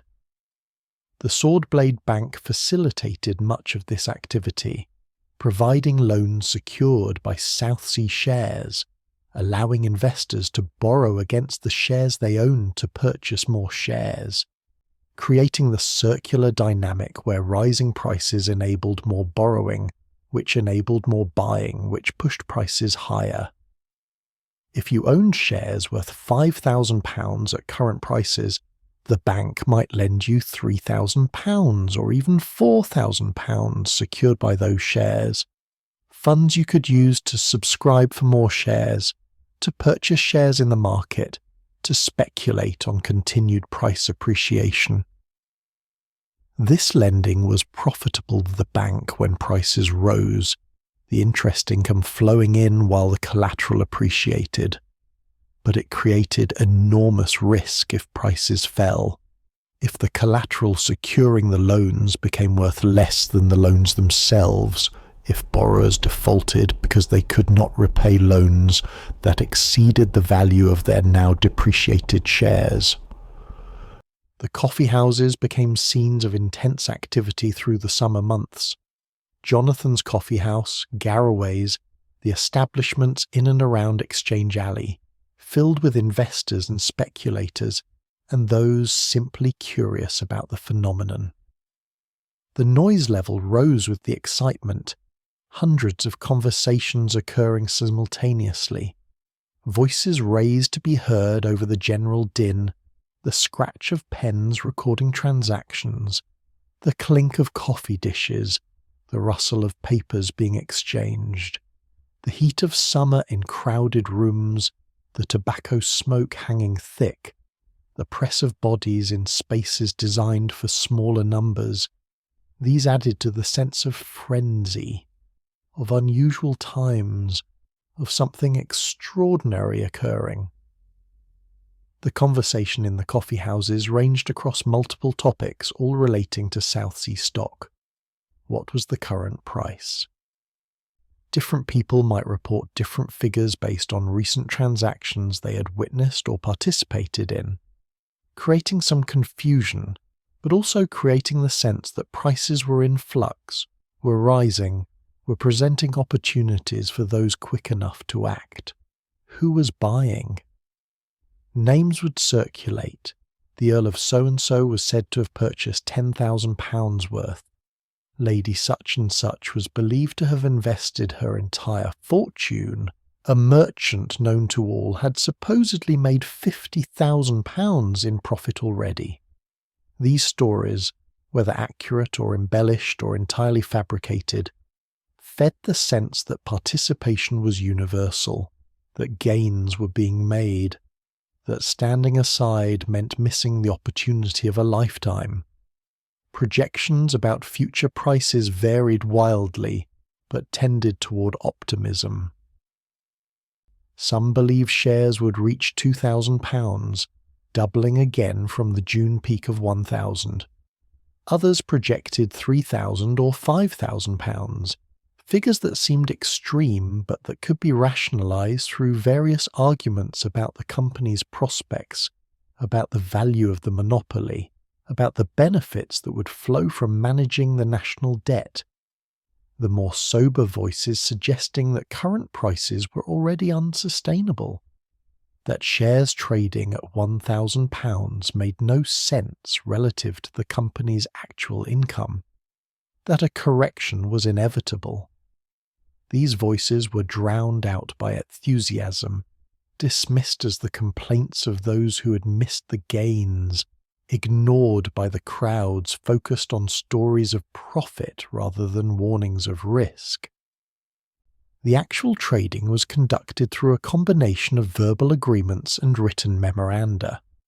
Two men would agree on a transaction, 10 shares at £750 for settlement on the 15th of July. They would shake hands, would record the terms in their personal account books, might have a broker witness the agreement and record it in the broker's books. The transaction would be settled on the appointed date through transfer of shares and payment of funds, or through payment of the difference if both parties agreed to settle in cash, rather than through actual delivery. This informal system worked reasonably well when both parties acted in good faith, and when prices remained stable or rose. But it created enormous potential for disputes and defaults if prices fell. If buyers refused to honour purchase agreements made when prices were higher, if sellers could not deliver shares they had promised to transfer. The volume of trading grew through the summer to levels that exceeded anything the informal markets of Exchange Alley had previously handled. Hundreds of transactions occurred daily during peak periods, thousands of shares changing hands or being committed to change hands at future settlement dates, millions of pounds in notional value being recorded in memoranda books. The clerks and brokers who managed this flow worked long hours, struggled to keep records accurate, processed transactions with speed that sometimes sacrificed precision. The potential for errors and confusion was substantial, would become actual when the need arose to unwind failed transactions and to determine who owed what to whom. The press coverage of the South Sea boom was extensive and generally enthusiastic through the peak months. Newspapers reported on share prices, on subscription announcements, on the remarkable gains that investors had achieved. Some papers questioned whether prices could be sustained, raised concerns about speculation, suggested that caution might be warranted. But the dominant tone was wonder at the wealth being created, admiration for the South Sea Company's apparent success, interest in the phenomenon as a remarkable feature of the age. The coverage helped spread information about the boom beyond London, reach provincial readers, informed people across Britain that extraordinary things were happening in the capital, encouraged some to travel to London to participate, and encouraged others to invest through agents and correspondents. The satirists and poets responded to the South Sea boom with works that range from celebration to mockery to warning.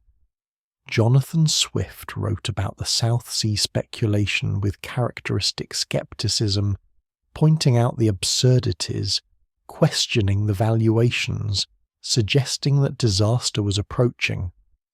Alexander Pope observed the phenomenon with interest, would later incorporate references to the bubble in his poetry. But during the peak months, before the collapse, the satirical response was limited and had little impact on the momentum.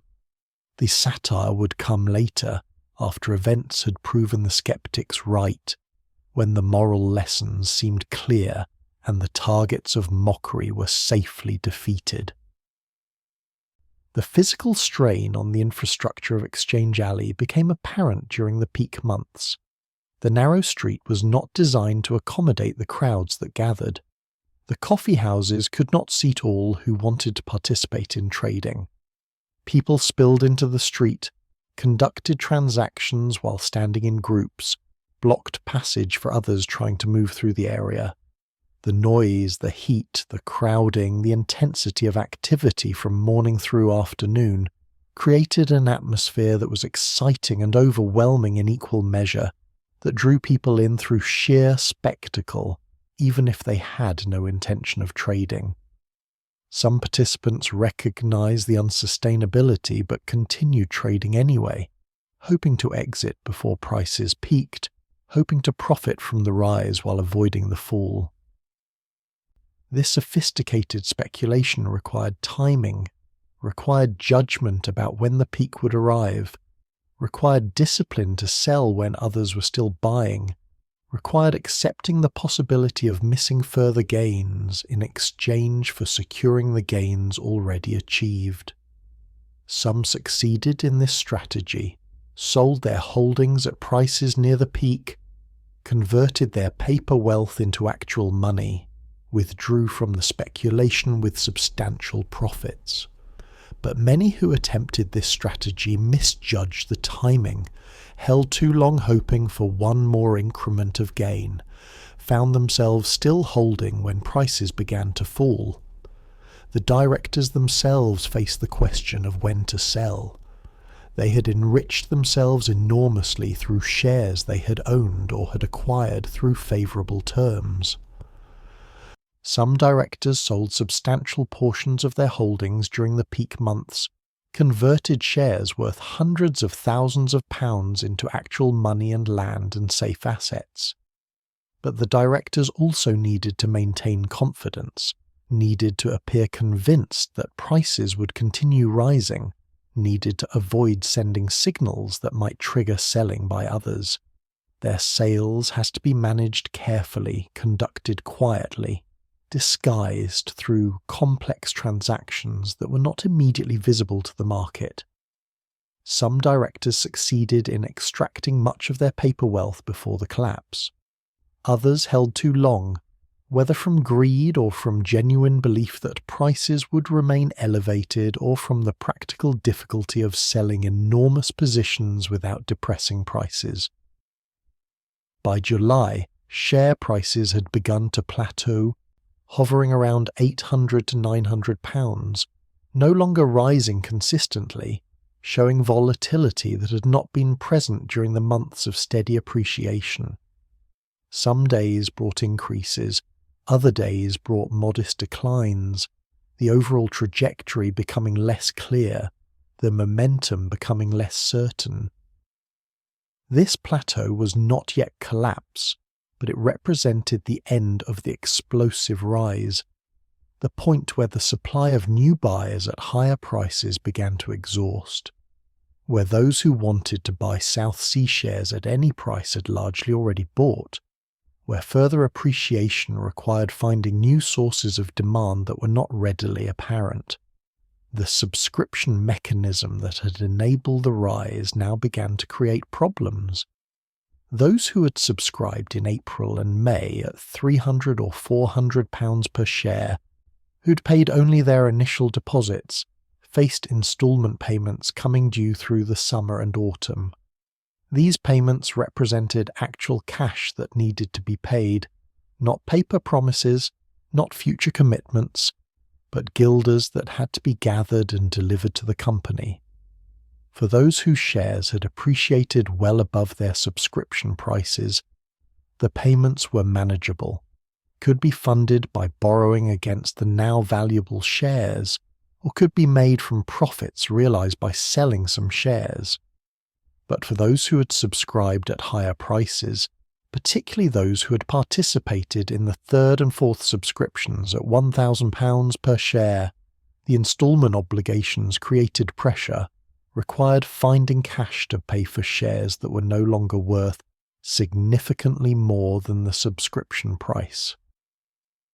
The leverage that had amplified gains during the rise now threatened to amplify losses if prices fell.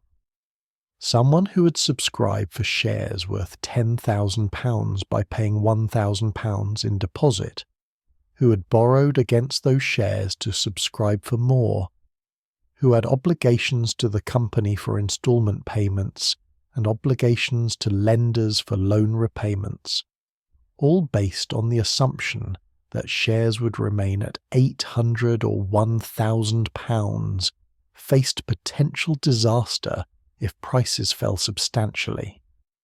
The entire pyramid of credit and obligation depended on prices remaining elevated, on the collateral maintaining its value, on the ability to sell shares at prices sufficient to meet the obligations incurred to acquire them.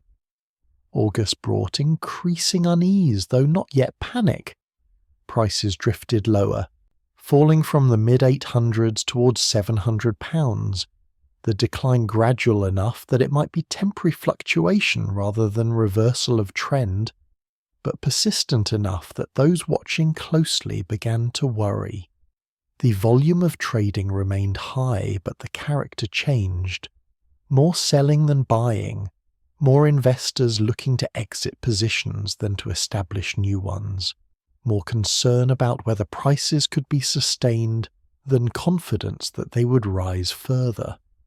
The conversations in the coffeehouses shifted from projections of future gains to questions about whether to sell now or to hold hoping for recovery.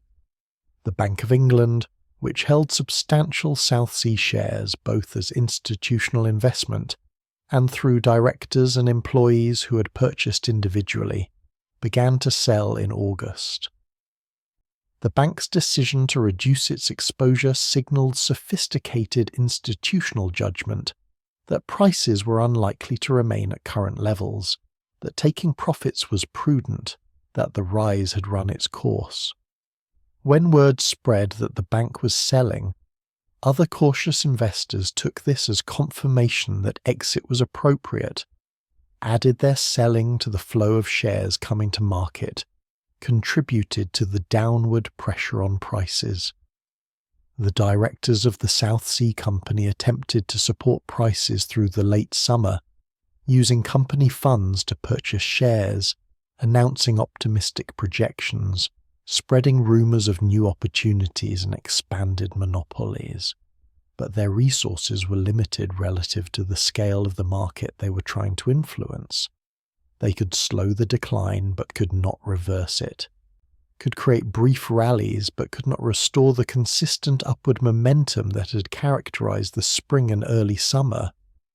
The fundamental problem was that prices had risen far above any level that could be justified by the company's actual prospects, had been sustained only by momentum and belief, and when momentum stalled and belief wavered, there was no floor of fundamental value to support them.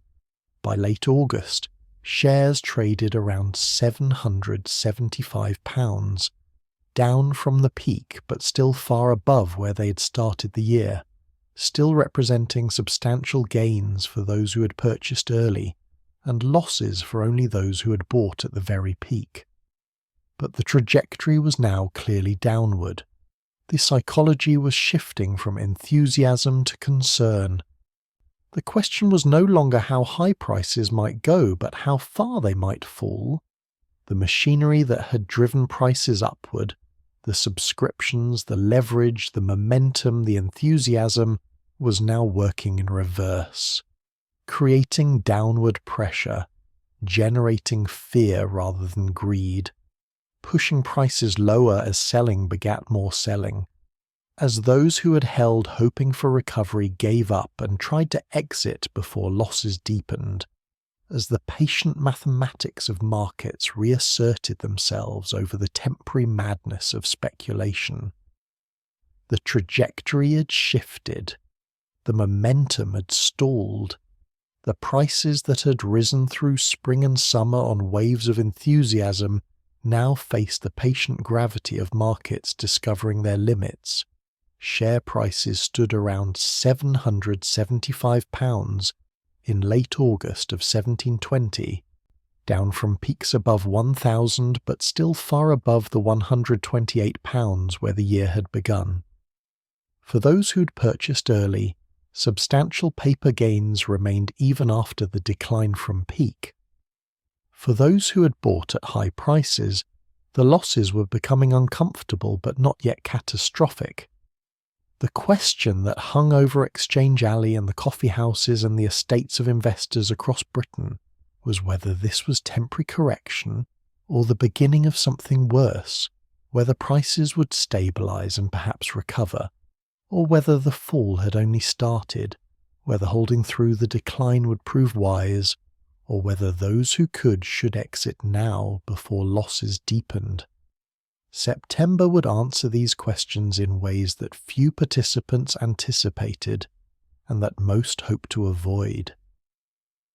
The decline that had been gradual through August accelerated as autumn arrived, not through single dramatic crash, but through persistent downward pressure, through the steady erosion of prices as selling overwhelmed buying, as those who had believed in continued appreciation or at least stability lost conviction, as the mechanisms that had enabled the rise now transmitted the fall with efficiency that seemed almost mechanical, almost inevitable, almost indifferent to the human consequences of the numbers declining day by day in the account books and memoranda of investors who watched their wealth dissolving.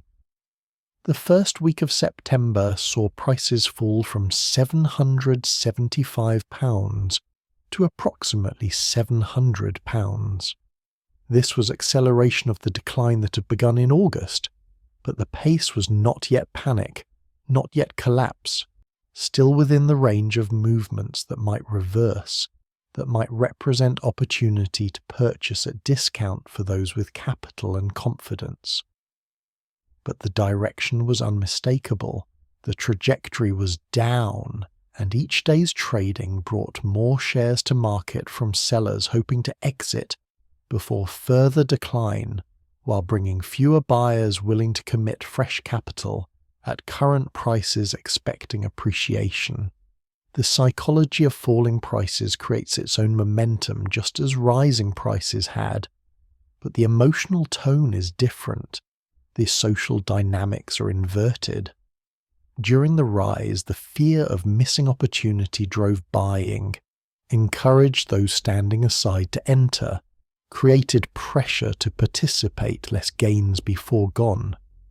During the fall, the fear of deepening loss drove selling, encouraged those holding to exit, created pressure to accept current prices before they fell further. The conversations in the coffeehouses shifted from optimistic projections to grim calculations, from stories of gains to acknowledgements of losses, from enthusiasm to anxiety, the mood darkening as prices fell and as the realization spread that the rise had ended, that the extraordinary episode was unwinding, that much of the wealth that had seemed so solid during summer was evaporating as autumn progressed. The middle of September brought steeper declines. Prices fell from £700 to approximately £600 during the second week of the month. The selling was becoming more urgent, more desperate in some cases, as investors who had borrowed to purchase shares faced margin calls, faced demands from lenders to provide additional collateral or to repay loans that were secured by shares now worth substantially less than when the loans were made. The Swordblade Bank, which had extended generous credit secured by South Sea shares, began demanding payment or additional collateral from borrowers, began selling shares that had been posted as security when borrowers could not meet the demands, the forced sales adding to the supply of shares coming to market and pushing prices lower. The instalment payments on the subscriptions from spring and early summer were coming due. Those who had subscribed at £300 or £400 per share, who had paid only initial deposits and had committed to paying the balance in instalments, now faced demands for cash to complete their purchases. If shares still traded near £1,000, these payments would be manageable, would be funding acquisition of assets worth far more than the subscription price. But with shares at £600 and falling, the payments were painful, were funding purchase of assets worth barely more than the remaining payments owed, were raising the question of whether it made sense to complete the payments or to default on the subscriptions and forfeit the deposits already paid. Some investors chose to default, decided that paying £400 or £500 more for shares, now worth £600, made no economic sense, accepted the loss of their initial deposits rather than commit additional capital to acquire depreciating assets. These defaults created problems for the company, left it with shares it had expected to sell through the subscriptions, but that it now had to sell into a falling market if it wanted to convert them to cash. The company's sales added to downward pressure on prices. The very subscriptions that had helped drive prices upward during their announcement and initial offering, now contributing to decline as they unravelled. By the third week of September, prices had fallen below £500, half the peak value from June, erasing 5 months of appreciation in 3 weeks of decline. The pace of fall was intensifying. The market was beginning to lose the orderly character it had maintained even during the August decline, was approaching something that might reasonably be called crash rather than correction. The volume of trading remained high, but the transactions were increasingly distressed, sellers accepting prices below what they had hoped to receive because buyers were scarce and because holding seemed likely to bring only further losses. The shares that traded at £500 in late September were the same shares that had traded at £1,000 in June and at £128 in January. Nothing about the underlying company had changed fundamentally. The South Sea Company still held the same debt, still collected the same interest from the government, still conducted the same limited trade to Spanish America that had never been particularly profitable. The company's actual income-generating capacity was essentially unchanged from January to June to September. Only the price had changed, only the market's assessment of value, only the collective belief about what the shares were worth. The rise from 128 to 1,000 had not reflected discovery of new value or new income. The fall from 1,000 to 500 did not reflect destruction of value or loss of income. Both movements reflected changes in what investors believed, in what they were willing to pay, in their expectations about future prices and future possibilities. The final week of September brought the most intense selling. Prices fell from approximately £500 to below £300 in days. This was collapse by any definition. This was the bubble bursting. This was the moment when the structure of belief and momentum and leverage speculation dissolved, and prices returned rapidly toward levels that bore some relationship to actual value. The selling was partly rational response to falling prices, get out now before prices fall further, and partly forced selling as lenders demanded repayment, and as investors who had borrowed heavily found themselves unable to meet obligations and had to liquidate positions regardless of price. The mathematics of leverage that had amplified gains during the rise now amplified losses during the fall. Someone who had borrowed £3,000 against shares worth £5,000, using the loan proceeds to purchase more shares, faced disaster when shares fell by half. The collateral securing the £3,000 loan was now worth only £2,500. The lender would demand additional collateral or demand repayment of the loan, but the investor had used the loan to buy more shares, which had also fallen in value. The entire position was underwater, worth less than the debts incurred to establish it, creating losses that exceeded the investor's original capital. The Swordblade Bank, which had enabled much of the leverage speculation through its generous lending secured by South Sea shares, now faced its own crisis. The bank had made loans totalling millions of pounds secured by collateral that was falling in value daily. Many borrowers could not repay and could not provide additional collateral. The bank could seize and sell the shares that had been posted as security, but selling into a collapsing market brought prices that did not fully cover the loans. The gap between what the bank had lent and what it could recover through selling collateral created losses that threatened the bank's solvency, raised questions about whether the bank could meet its own obligations to depositors and to those who had accepted its notes as payment. By the end of September, South Sea shares traded around £290. The fall from the June peak of £1,000 to the September low of £290 represented a decline of 71% in 3 months. Investors who had purchased at the peak had lost nearly 3/4 of their investment. Those who'd subscribed for shares at high prices faced additional losses through the instalment obligations they had assumed, the payments they still owed for shares now worth far less than the subscription price. The total wealth destroyed, measured as the difference between peak market capitalization and current market capitalization, exceeded £50 million, roughly equal to the entire national debt the company had assumed. A staggering amount that represented real losses for thousands of investors, even though much of that wealth had existed only on paper during the brief months when prices were inflated. The silence in Exchange Alley during late September was eerie to those who remembered the noise and excitement of summer. The coffeehouses still operated, still served coffee to those who came, but the crowds were thinner. The conversations were subdued, the atmosphere was grim rather than euphoric.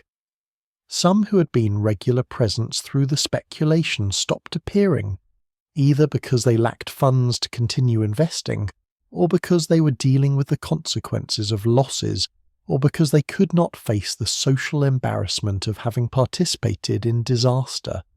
The jobbers and brokers who had profited from commissions during the rise found business collapsing during the fall, found fewer transactions to intermediate, found themselves sometimes unable to collect commissions on trades that failed to settle because one party defaulted. The settlement of trades that had been agreed at higher prices became contentious and difficult. If you had agreed in July to purchase shares at £800 for settlement in October, and if shares now traded at £300, you faced the question of whether to honour that commitment, to pay £800 for shares worth £300, to accept a £500 loss on a transaction that had seemed reasonable when agreed but now appeared disastrous. Some buyers honoured their commitments, paid the agreed prices, took possession of shares worth far less than paid, absorbed the losses.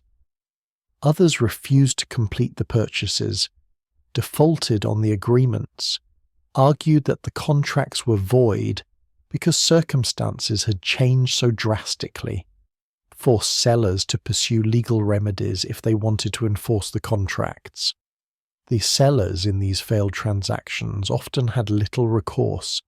The informal nature of many agreements, the lack of written contracts in some cases, the difficulty of enforcing contracts through courts that were sceptical of speculation meant that default often went unpunished except through reputational damage.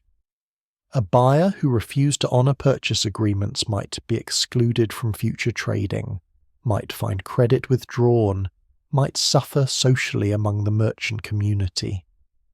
But these sanctions were inadequate compensation for sellers who had counted on receiving payment, who had made their own financial plans based on expecting the sale proceeds, who now found themselves holding shares worth far less than what they had agreed to sell them for.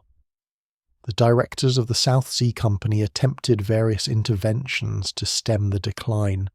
They used company funds to purchase shares, trying to create buying demand that might stabilize prices or at least slow the fall. They announced optimistic projections about the company's prospects, emphasized the government interest payments that continued regardless of share prices, tried to remind investors that the company had genuine value even if current prices seemed low. They proposed new schemes, suggested additional subscriptions, floated ideas about expanding the monopoly or finding new sources of revenue. But these efforts were ineffective against the momentum of collapse, were too little and too late to restore confidence that had been shattered by the price fall. The company's own financial position deteriorated as the speculation collapsed. The proceeds from the subscriptions had been received mostly in the form of promissory notes and installment commitments rather than actual cash. As subscribers defaulted, as installment payments went unpaid. As the notes proved uncollectible, the company's expected income from the subscriptions evaporated. The company had used some of this expected income to fund its operations, to make loans to directors and favoured parties, to support share prices through market purchases. The gap between expected income and actual income created financial stress for the company itself, raised questions about whether it could meet its own obligations, threatened the dividend payments that shareholders expected, and that were one of the few remaining sources of value. The government watched the collapse with increasing alarm. Many members of Parliament had invested in South Sea shares, had received bribes in the form of stock allocations, had personal financial interest in prices remaining high. The king had substantial holdings that were losing value daily. The broader economic consequences were becoming apparent as the speculation unwound. Merchants who had diverted capital from their regular business into South Sea speculation now found themselves short of funds to conduct trade. Credit contracted as lenders became cautious, as the sword blade bank's troubles reduced the money supply, as confidence in financial instruments generally was shaken by the South Sea experience. The potential for broader economic disruption, for the financial crisis to spread beyond South Sea shares into general commerce, required attention and perhaps intervention. But what intervention could reverse a price fall driven by fundamental revaluation? The government could not force investors to buy shares at high prices. It could not restore the belief that had sustained prices during the rise. It could not make the South Sea Company actually worth what investors had briefly believed it was worth. The collapse was market correction. Was prices returning toward levels justified by actual income and actual prospects? Was the inevitable consequence of speculation that had pushed prices far beyond sustainable levels? Government intervention might ease some consequences, might prevent some failures, might manage some of the social and political fallout, but it could not undo the fundamental repricing that was occurring. October brought some stabilization, prices fluctuating in a range around £150 to £200, rather than continuing the precipitous fall of September. This was not recovery, but it was at least the end of collapse, the point where selling exhausted itself, where those who would sell at any price had sold, where prices fell to levels where some investors judged them attractive enough to buy, where supply and demand found new equilibrium far below the peak, but above the very lowest points touched during late September panic. The stabilization provided no comfort to those who had lost fortunes, but it did provide some sense that the worst might be over, that prices might not fall to zero, that some value remained even after the spectacular decline. The shares that had been worth £1,000 in June and £290 in late September now traded around £150 to £180 in October, levels not far from where they had stood in March when the speculation was building, but before it had reached extreme heights.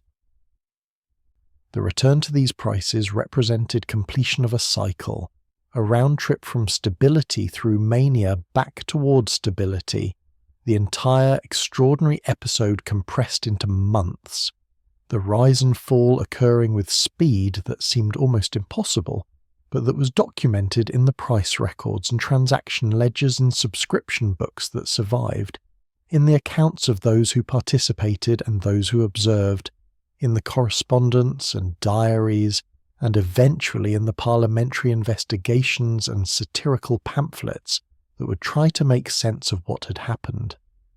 The human cost was becoming visible in October and November. Some investors who had been wealthy in June were bankrupted by October, their fortunes dissolved, their assets seized by creditors, their positions in society destroyed by insolvency. Some who had borrowed heavily to invest faced imprisonment for debt when they could not repay loans, found themselves in debtors' prisons, separated from families, stripped of liberty because of speculative decisions that had seemed reasonable during the excitement of summer. Some elderly investors lost savings accumulated over lifetimes, found retirement plans destroyed, faced old age in poverty rather than in the comfort they had anticipated. The reports of suicides appeared in October and November, individuals who could not face the consequences of losses, who saw no path forward from financial ruin, who chose to end their lives rather than confront disgrace and poverty. These deaths were real tragedies, individual disasters that resulted from the broader speculative episode, human costs that could be counted alongside the financial losses.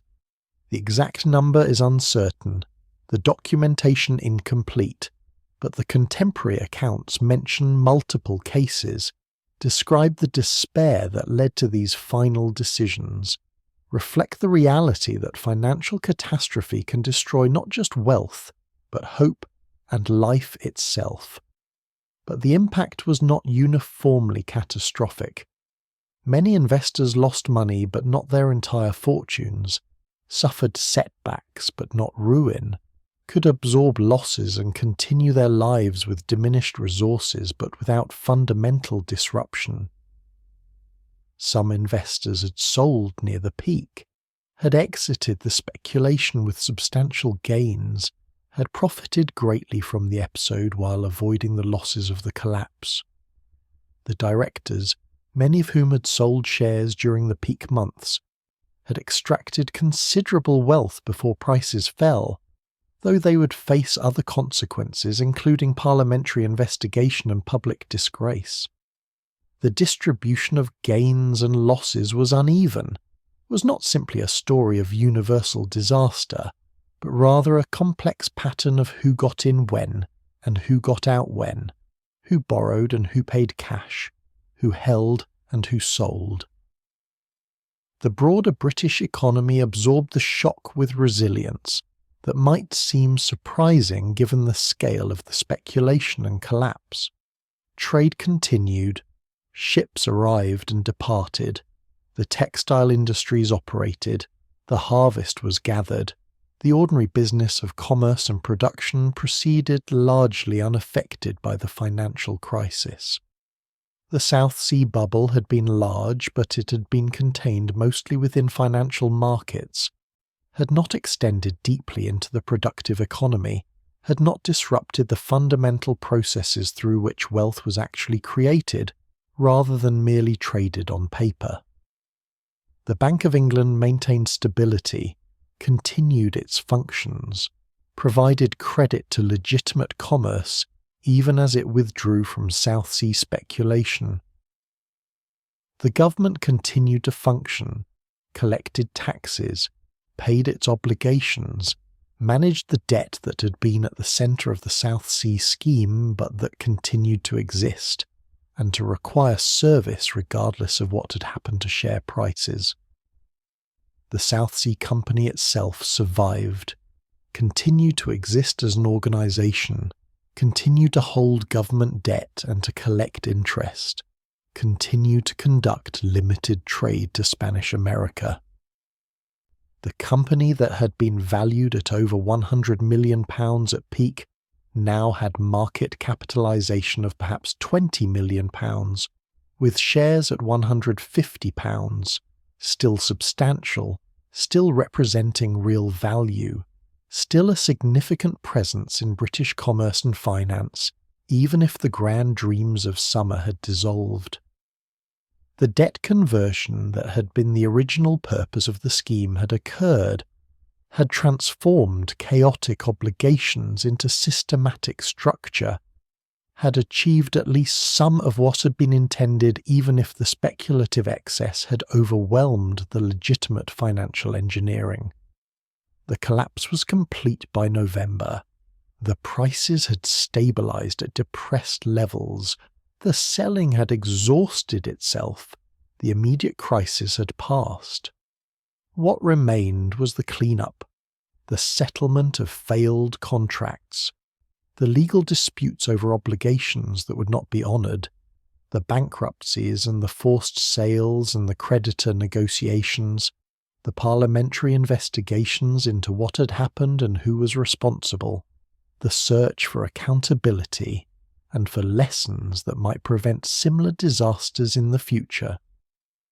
The shares continued to trade in Exchange Alley, continued to change hands at prices that fluctuated around £150, the market functioning in subdued manner. The extraordinary episode ended, but the ordinary business of buying and selling shares continuing. The coffeehouses still serving as trading venues, though the crowds were thinner and the mood was chastened. The machinery of markets still operating, but without the manic energy that had characterized summer. The patient rhythms of commerce reasserting themselves after the brief interruption of mania. The prices settling toward levels that reflected what the South Sea Company actually was, rather than what enthusiastic investors had briefly believed it might become. The prices had fallen, the collapse had occurred, the immediate crisis had passed. What remained was the accounting, the slow process of determining who owed what to whom, of settling or abandoning contracts that could not be fulfilled, of counting losses that existed not merely on paper, but in actual lives disrupted, fortunes destroyed, expectations shattered. Through the autumn and winter of 1720 and into 1721, British society processed the consequences of the South Sea bubble, struggled with questions of responsibility and accountability, watched as some who had participated faced ruin while others escaped with wealth intact or even enhanced, discovered that the mechanisms for managing financial disaster were inadequate to the scale of what had occurred. The personal bankruptcies began appearing in October and continued through the winter months. Bankruptcy in early 18th century England was not the relatively orderly process it would become in later eras. It was punitive, designed to benefit creditors rather than to give debtors fresh start, carried social stigma that could destroy reputations permanently. A bankrupt person's assets would be seized and sold to pay creditors. If the assets were insufficient to cover debts, which was typically the case in bankruptcy, the remaining obligations persisted. Debtors who could not pay might be imprisoned. Held in debtors' prisons until they found means to satisfy creditors, or until creditors tired of the expense of maintaining the imprisonment and released them. The debtors' prisons in London filled with South Sea speculators through the autumn. These institutions were grim places, buildings that housed those who owed money they could not pay, who remained confined not as punishment for crime but as pressure to find resources to meet obligations. Conditions varied depending on what the debtor could pay for accommodation within the prison. Those with some remaining resources could purchase better quarters, could live with reasonable comfort while negotiating with creditors. Those without resources lived in common cells, in crowded conditions, subsisting on minimal food, their health declining from poor sanitation and inadequate nutrition, their prospects for release uncertain. Some of those imprisoned for South Sea debts had been wealthy men months earlier. A merchant who had owned a successful business, who had lived comfortably, who had possessed property and social position, might find himself in debtor's prison in November because he had borrowed heavily to invest in South Sea shares, had lost the borrowed capital when shares collapsed, faced demands from creditors that he could not meet. The fall from prosperity to imprisonment could occur in weeks, could destroy not just the individual but his family, who might lose home and income and social position through the financial catastrophe that had befallen the household head. The women affected by the South Sea collapse faced particular difficulties. A widow who had invested her estate in South Sea shares, who had expected the shares to provide income for her remaining years, might find herself impoverished when the shares collapsed. Women had fewer options than men for recovering from financial disaster. They could not enter most trades, could not easily find employment that would support them, depended often on family or charity if their own resources were exhausted. Some widows who had been independent and comfortable in summer were reduced to dependence on relatives or to seeking parish relief by winter, their independence destroyed by investment decisions that had seemed prudent when made. The suicides that occurred through the autumn were responses to situations that seemed unbearable to those facing them. A man who had borrowed from family and friends to invest, who had lost not just his own money, but money entrusted to him, who faced social disgrace and legal consequences and the destruction of relationships built over lifetimes, might see suicide as preferable to facing these consequences.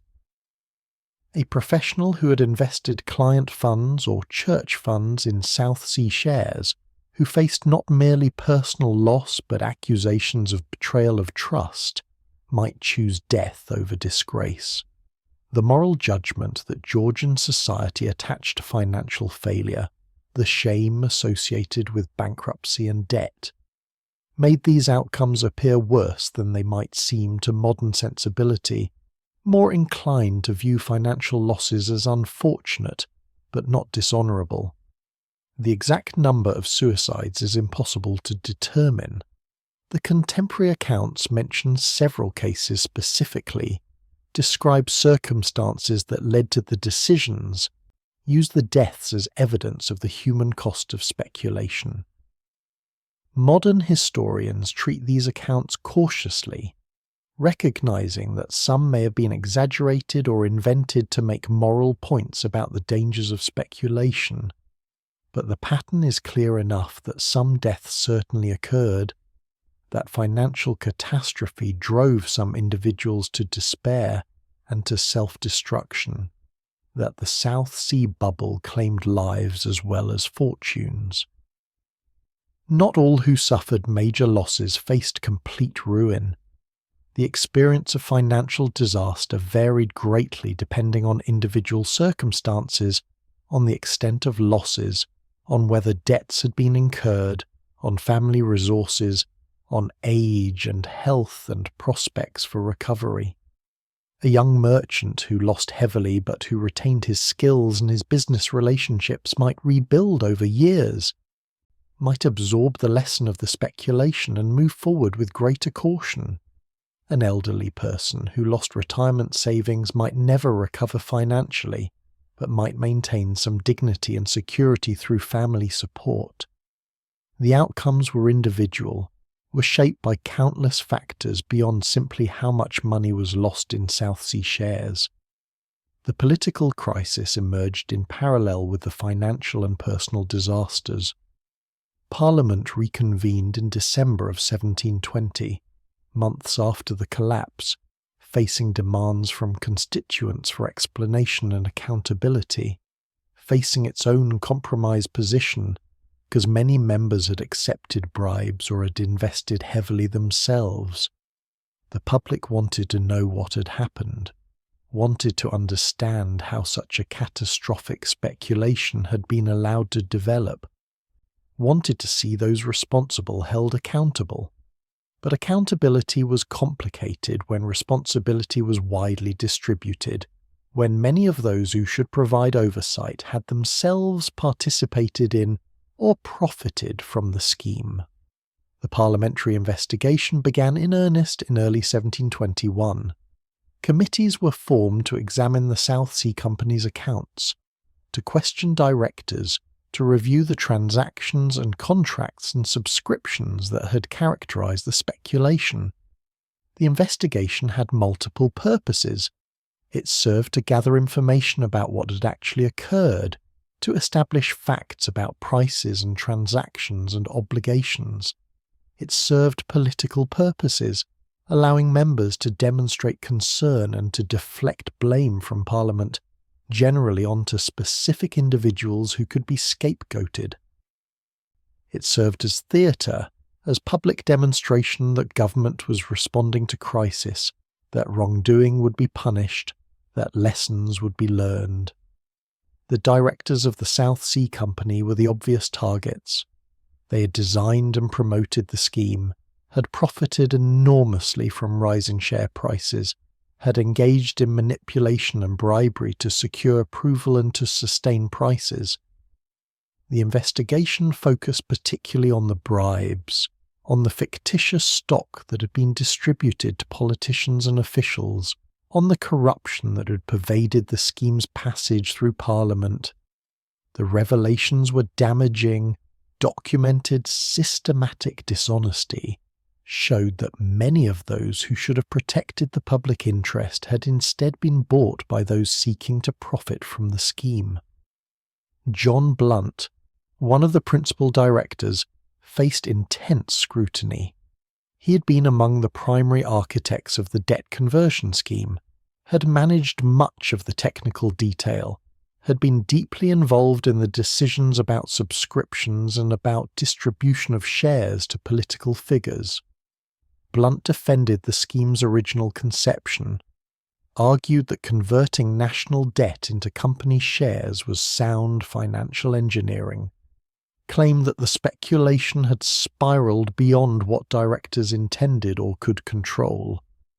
But the evidence of manipulation, of deliberate efforts to inflate prices, of corruption in securing parliamentary approval undermined these defences.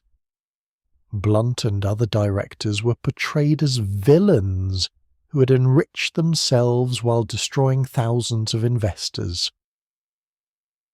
The punishment Parliament ultimately imposed was confiscation of estates.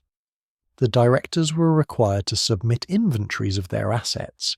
Everything they owned was assessed, and the great majority was seized to provide compensation for investors who had lost money. This estate confiscation was justified as recovering ill-gotten gains, as taking back wealth that had been extracted from investors through fraud and manipulation.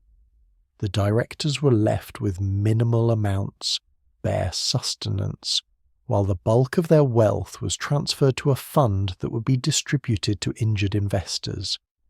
Several directors were also imprisoned, though not in the debtors' prisons that held ordinary bankrupts, but in the Tower of London, a confinement that was punitive but that carried different significance. Was detention of state prisoners rather than common debtors. The estate confiscation from directors yielded approximately £2 million, a substantial sum but small compared to the total losses from the bubble. The distribution of this money to investors was complex and contentious. How should it be allocated among thousands of claimants with different types of losses, different levels of investment, different degrees of sophistication in their participation? Should those who had invested early and had profited before the collapse receive compensation? Should only those who lost money be compensated? And how should losses be calculated when much of the investment had been on credit or through subscriptions that were never fully paid? The committee managing the distribution struggled with these questions, developed formulas that attempted fairness, but that satisfied few claimants fully. Some prominent politicians were implicated in the corruption, though few faced serious punishment. The Chancellor of the Exchequer and the Postmaster General, both of whom had received substantial fictitious stock allocations, resigned their positions. Several members of Parliament were expelled for their roles in accepting bribes or in promoting the scheme while concealing their financial interests in its success. But the prosecutions were selective. The punishments were often mild. The political will to pursue accountability was limited by the reality that much of the political establishment had been compromised. The investigation revealed corruption, but did not fundamentally change the system that had allowed corruption to flourish. The king's involvement created particular awkwardness. George I had invested heavily in South Sea shares, had profited during the rise, and had lost during the fall, but had retained substantial wealth because he had sold some holdings at high prices. His mistresses had received shares from directors currying royal favour, had profited in some cases. Investigating the king's role was politically impossible, would challenge royal prerogative and dignity. The investigation carefully avoided examining royal participation too closely, focused on directors and politicians rather than on the monarch, allowed the king to emerge from the scandal with reputation largely intact, even though his participation had been extensive. Robert Walpole emerged from the crisis as a central political figure. He had opposed the South Sea scheme from the beginning, had warned of the problems it would create, had been proven correct by events. His prescience and his relative clean hands, combined with political skill and with the weakness of others discredited by the scandal, allowed him to consolidate power. In April of 1721, Walpole became First Lord of the Treasury and Chancellor of the Exchequer, positions from which he would dominate British government for the next 2 decades. His management of the post-bubble clean-up, his proposals for resolving the debt problems and for restoring confidence, established him as the indispensable figure in British politics. Walpole's solution involved using the Bank of England and the East India Company to assume portions of the South Sea Company's obligations, to take over some of the debt the company had converted, to provide financial support that would prevent the company's complete collapse. This plan, sometimes called the Bank Contract, was politically controversial but practically necessary. The South Sea Company alone could not manage all the debt it had assumed, could not service all the obligations it had created, faced potential bankruptcy that would create additional disaster. By distributing the burden among multiple institutions, by engaging the bank and the East India Company in the clean-up, Walpole created a structure that could work, that could prevent further catastrophe, that could allow the debt problem that had started the entire episode to be managed successfully even though the speculative excess had failed. The Swordblade Bank did not survive. The bank's extensive lending secured by South Sea shares, its own investment in the company, its central role in enabling the speculation, left it insolvent when share prices collapsed. The bank's failure created additional losses for those who deposited money with it, who held its notes, who had trusted it as financial intermediary.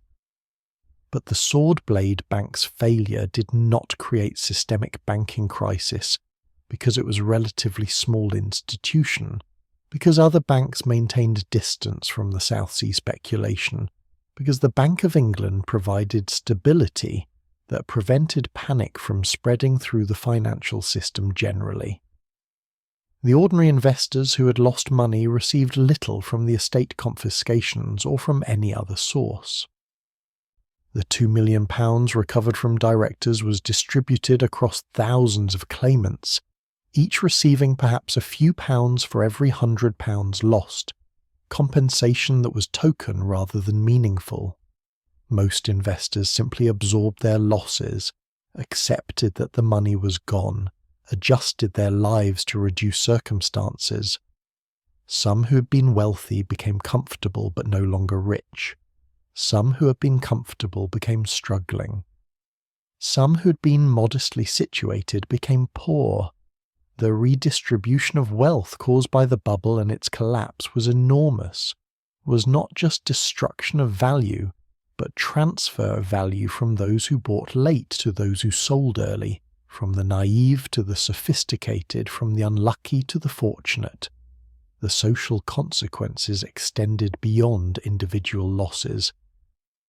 Families that had been prominent found their positions diminished by financial catastrophe. Young people whose inheritances had been invested in South Sea shares discovered that expected wealth would not materialize, that plans for marriages or for establishing themselves had to be revised. The marriage market was disrupted as fortunes that had seemed solid proved illusory, as families reassessed the financial positions of potential matches, as the bubble's aftermath forced recognition that paper wealth could disappear while land and actual business assets remained real. The experience left psychological scars that would shape attitudes towards speculation for years. Those who had participated and suffered remembered the pain, the embarrassment, the consequences of believing too readily in rising prices. They became more cautious, more skeptical, more inclined to question claims about investment opportunities.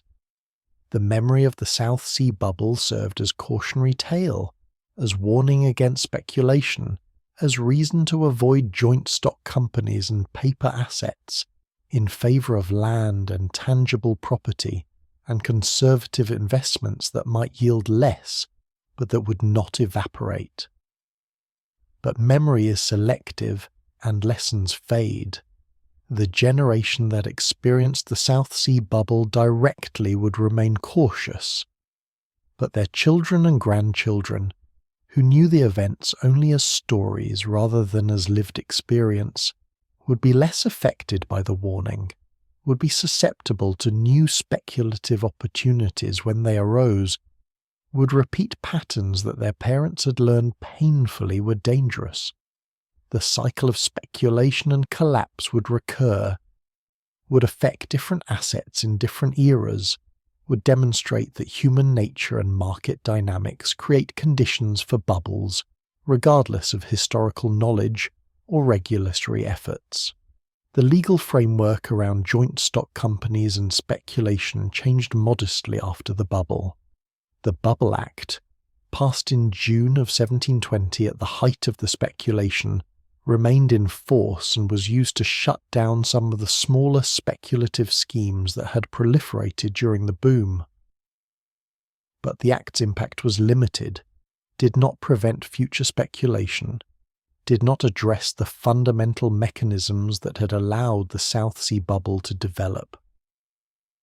The informal markets in Exchange Alley continued to function much as before. The practices of forward contracting and credit-based trading continued. The coffeehouses continued to serve as venues for buying and selling shares. The infrastructure that had enabled the bubble remained largely intact, available for future use when next speculative opportunity appeared.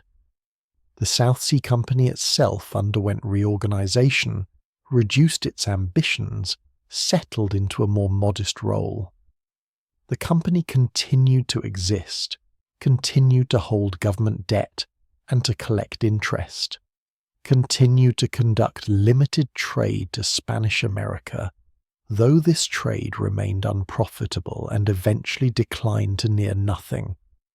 The company would persist for more than a century, would continue as corporate entity until the 1850s, a long life for an institution that has been the centre of such catastrophe. But the company after 1720 was shadow of what it had briefly seemed to be during summer of 1720, was stable and boring rather than exciting and growing, was exactly the kind of debt-managing entity it had been designed to be rather than the speculative vehicle it had temporarily become. By spring of 1721, the acute crisis had passed. Share prices had stabilised in the range of £130 to £150, slightly above the levels where the year had begun, but far below the heights of summer. Trading continued, but at modest volumes, investors buying and selling for income or for repositioning portfolios rather than for speculation. The coffeehouses remained active, but the atmosphere was subdued. The conversations were about ordinary commerce rather than about South Sea fortunes made or lost. Exchange Alley returned to its normal function as marketplace for shares and commodities. The extraordinary episode ended. The ordinary business resumed. The scars remained visible for those who looked. The bankruptcies that had occurred left families disrupted, left gaps in commercial networks where failed merchants had once operated. The changes in political leadership that followed the scandal, Walpole's rise and the fall of those compromised by corruption, shaped British governance for decades. The memory of the bubble influenced financial culture, created skepticism towards schemes promising extraordinary returns, created preference for conservative investment that would persist through generations. The South Sea bubble was over, but its consequences continued, rippling through British society, changing how people thought about investment and speculation and trust, providing cautionary tale that would be told and retold even as the specific details faded and the human costs became abstracted into numbers and general lessons. The clean-up was never complete because the disruptions were too extensive, because some losses could never be recovered, because some consequences persisted indefinitely. But life continued. Commerce resumed, the markets functioned, the nation absorbed the shock and moved forward, the patient rhythms of ordinary life reasserting themselves after the extraordinary disruption, the steady accumulation of normal business replacing the frenzy of speculation, the quiet work of rebuilding replacing the drama of collapse. The crisis had passed, the accounting had been done, the punishments had been administered. British society moved forward from the South Sea bubble, absorbed the lessons or failed to absorb them, continued its business while the episode receded from immediate experience into memory and then into history. But the aftermath extended far beyond the immediate clean-up of 1720 and 1721, shaped British commerce and culture for decades, influenced how speculation would be regulated and how it would be remembered, created precedents and warnings that would persist through centuries. Understanding what remained after the bubble requires following multiple threads, seeing how the South Sea Company itself continued despite the catastrophe, how financial regulation evolved or failed to evolve, how the episode entered literature and culture, how it influenced later generations thinking about markets and speculation. The South Sea Company did not dissolve when the bubble collapsed. This fact surprises many who encounter the story, who assume that an institution at the centre of such disaster would cease to exist, would be shuttered or dismantled or transformed into something else entirely. But corporate entities have persistence that transcends the episodes that define them in popular memory. The company had been created to manage government debt and to conduct trade. The debt management function remained necessary regardless of what had happened to share prices. The government still owed money, still needed some mechanism to service those obligations, still found it convenient to have the debt held by corporate entity rather than scattered across thousands of individual creditors. The debt conversion that had been the original purpose of the scheme had largely succeeded despite the speculative excess that had accompanied it. Approximately £30 million of national debt had been converted from various annuities and obligations into South Sea Company shares, had been consolidated into systematic structure that simplified administration and that had allowed some reduction in interest rates. This was genuine accomplishment, was valuable financial engineering, even though it had been overwhelmed by speculation and corruption. The company continued to hold this converted debt, continued to receive annual interest payments from the government, continued to distribute these payments as dividends to shareholders who had survived the collapse with their shares intact. The trading operations to Spanish America continued in diminished form through the 1720s and into the 1730s.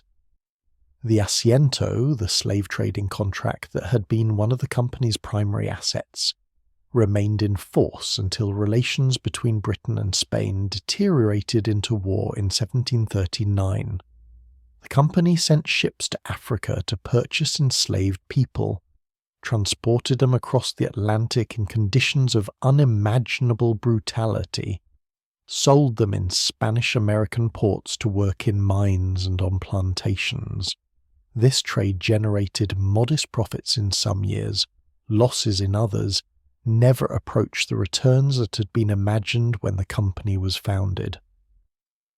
The permission ship continued to sail annually when political conditions permitted, carrying manufactured goods to Spanish America, returning with silver and colonial products, providing limited commercial activity that supplemented the interest income from government debt.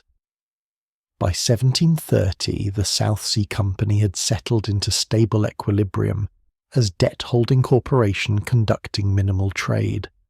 Share prices fluctuated in a narrow range around £100 to £120, yielding perhaps 4 to 5% annually through dividends, providing returns similar to other conservative investments.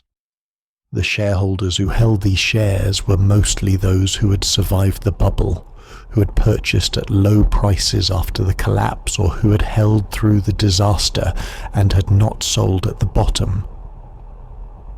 The company was boring, was exactly the kind of institution it had been designed to be, attracted no speculation or excitement or public attention beyond what any large debt-holding corporation might attract. The company would continue in this form for more than a century. The trading operations gradually declined to insignificance. The asiento was terminated after the War of Jenkins' Ear in 1739 to 1748 disrupted relations with Spain. The permission ship voyages ceased. The company became essentially a financial holding company, collecting interest on government debt and distributing it to shareholders, maintaining corporate existence but conducting no actual commerce. In 1853, more than a century after the bubble, the company was finally dissolved as part of broader reforms to government debt management, its remaining obligations converted to direct government bonds, its corporate form abandoned as no longer necessary.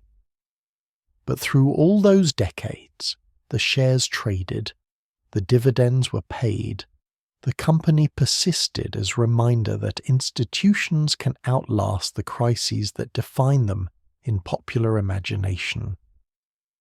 The financial regulation that emerged after the bubble was limited and somewhat contradictory. The Bubble Act of 1720, which had been passed during the height of speculation ostensibly to suppress fraudulent schemes, remained in force and was used periodically to challenge companies operating without proper charters. But the Act's effect was to restrict corporate formation generally, rather than to prevent speculation specifically. New joint stock companies faced difficulties obtaining necessary authorization, had to seek parliamentary approval for charters, encountered resistance from established corporations that wanted to limit competition. This may have prevented some legitimate business development, may have pushed commercial organization toward partnerships and private firms rather than toward publicly traded corporations, may have created inefficiencies in how capital was mobilized and deployed. The informal markets in Exchange Alley continue to function much as they had before the bubble. No formal stock exchange was created in the immediate aftermath. The practices of forward contracting, of buying on credit, of speculating on price movements, all continued with minor modifications but without fundamental change. The jobbers and brokers who had facilitated the South Sea speculation continued to facilitate trading in other securities, in Bank of England shares and East India Company shares and government bonds, and the various instruments that traded in London's financial markets. The infrastructure that had enabled the bubble remained available, waiting for next opportunity to demonstrate that speculation could develop whenever the right combination of circumstances arose. The lasting impact on attitudes toward speculation and toward joint stock companies was significant but complex. The generation that had experienced the South Sea bubble directly remained skeptical of speculative schemes, cautious about investing in shares, inclined to prefer land and government bonds and other traditional assets over corporate equity. This caution influenced investment patterns for decades, contributed to slower development of stock markets in Britain than might otherwise have occurred, channeled capital toward established instruments and away from new ventures that might have offered higher returns, but that carried associations with speculation and risk. But the skepticism was not universal and did not prevent all future speculation.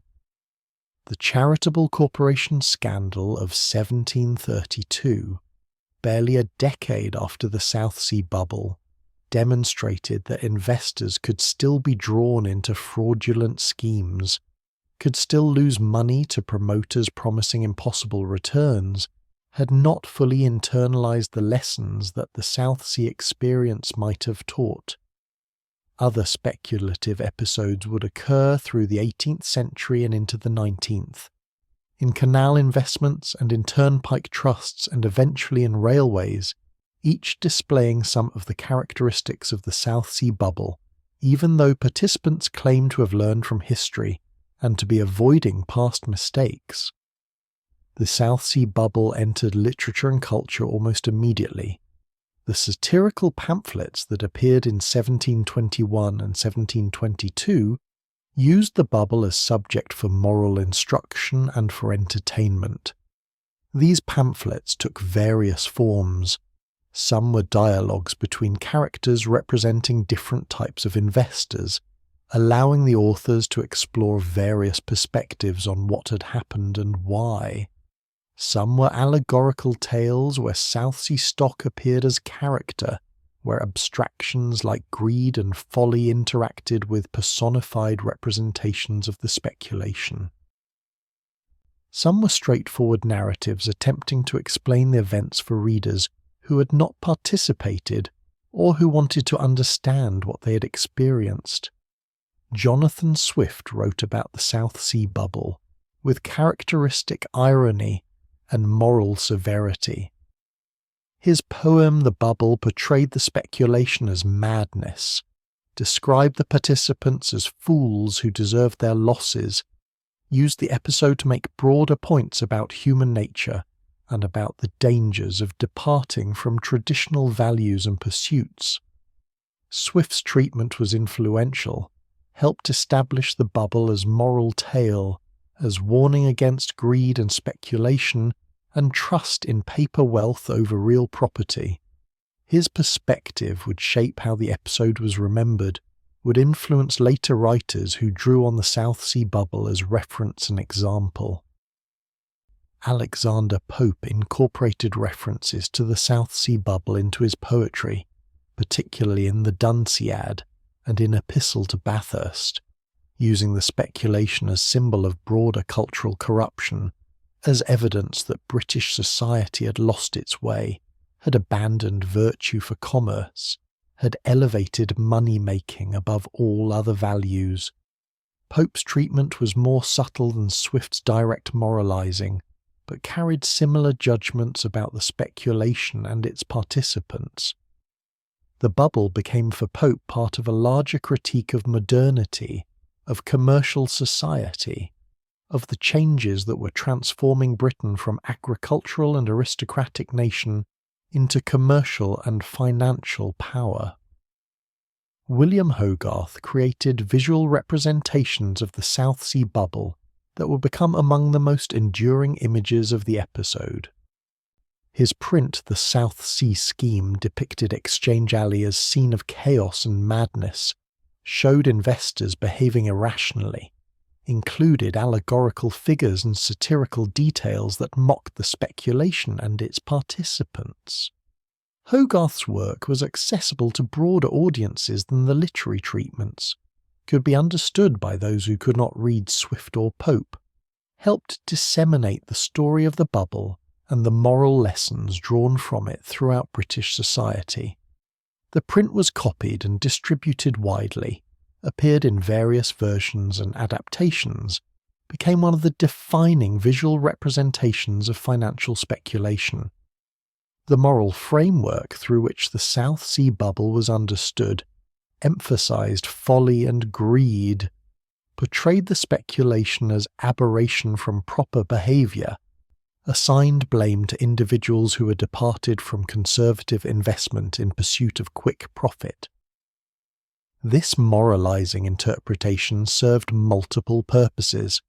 It allowed those who had not participated to feel superior, to distinguish themselves from the foolish speculators who had lost money. It provided clear lesson that could be taught to next generation, warning against similar behavior. It deflected attention from systemic factors that had enabled the speculation from the political corruption, and from the financial infrastructure, and from the government's role in authorising the scheme.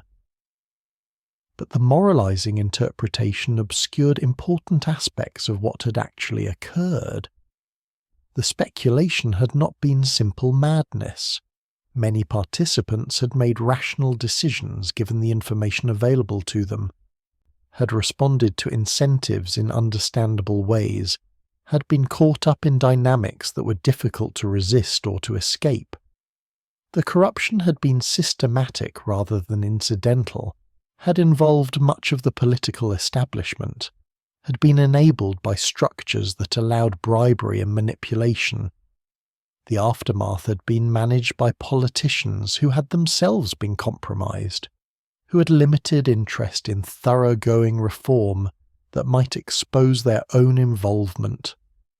Portraying the bubble as story of individual folly was simpler and more satisfying than acknowledging the complexity of how speculation develops and how political and financial systems can enable rather than prevent it.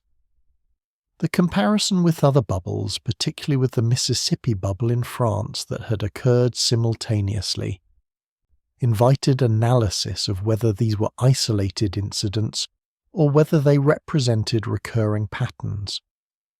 John Law's system in France had collapsed in 1720, just as the South Sea bubble was collapsing in Britain.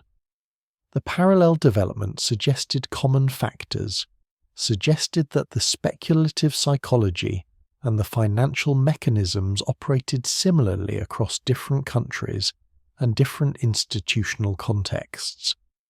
Both schemes had involved government debt conversion combined with commercial monopolies. Both had seen extraordinary price increases followed by catastrophic collapses. Both had caused major losses and had created political crises in their respective countries, but the outcomes differed significantly between France and Britain. The Mississippi bubble and its collapse contributed to longer-term financial instability in France, damaged confidence in paper money and in financial innovation, may have contributed to the fiscal problems that would eventually lead to revolution in 1789. Britain absorbed the South Sea shock more readily, maintained financial stability, continued to develop sophisticated financial markets and institutions. The Bank of England emerged stronger from the crisis. Walpole's political dominance provided stability. The underlying British economy continued growing and expanding. The different outcomes suggested that institutional context mattered, that Britain's financial infrastructure and political system had resilience that France's lacked, that similar speculative episodes could have quite different long-term consequences depending on the broader context in which they occurred. The question of what lessons should be learned from the South Sea bubble exercised contemporary observers and later analysts. The most obvious lesson seemed to be that speculation was dangerous, that rising asset prices detached from fundamentals would inevitably collapse, that investors should be cautious about claims of extraordinary returns. But this lesson, though valid, was also superficial. Speculation had existed long before the South Sea bubble and would continue long after.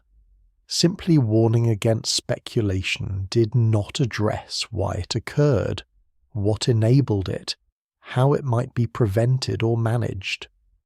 More subtle lessons concern the role of leverage and credit in amplifying both gains and losses, the importance of transparency and accurate information in markets, the dangers of conflicts of interest when those who should provide oversight are themselves invested in what they are overseeing, the difficulties of regulating markets without stifling legitimate activity, the challenge of distinguishing productive investment from destructive speculation.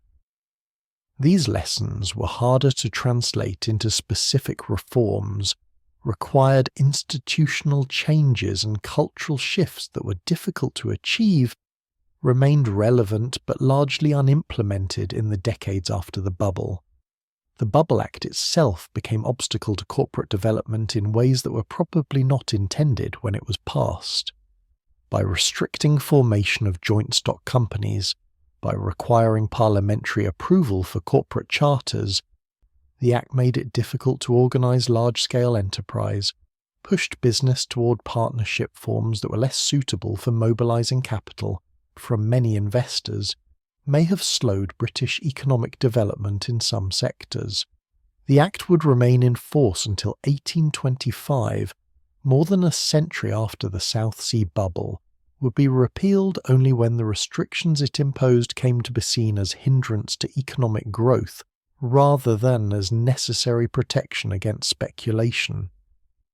The persistence of the South Sea Company itself through the 18th and into the 19th century created a peculiar situation where the institution that had been centre of the most famous financial bubble continued to exist, continued to operate, continued to pay dividends to shareholders.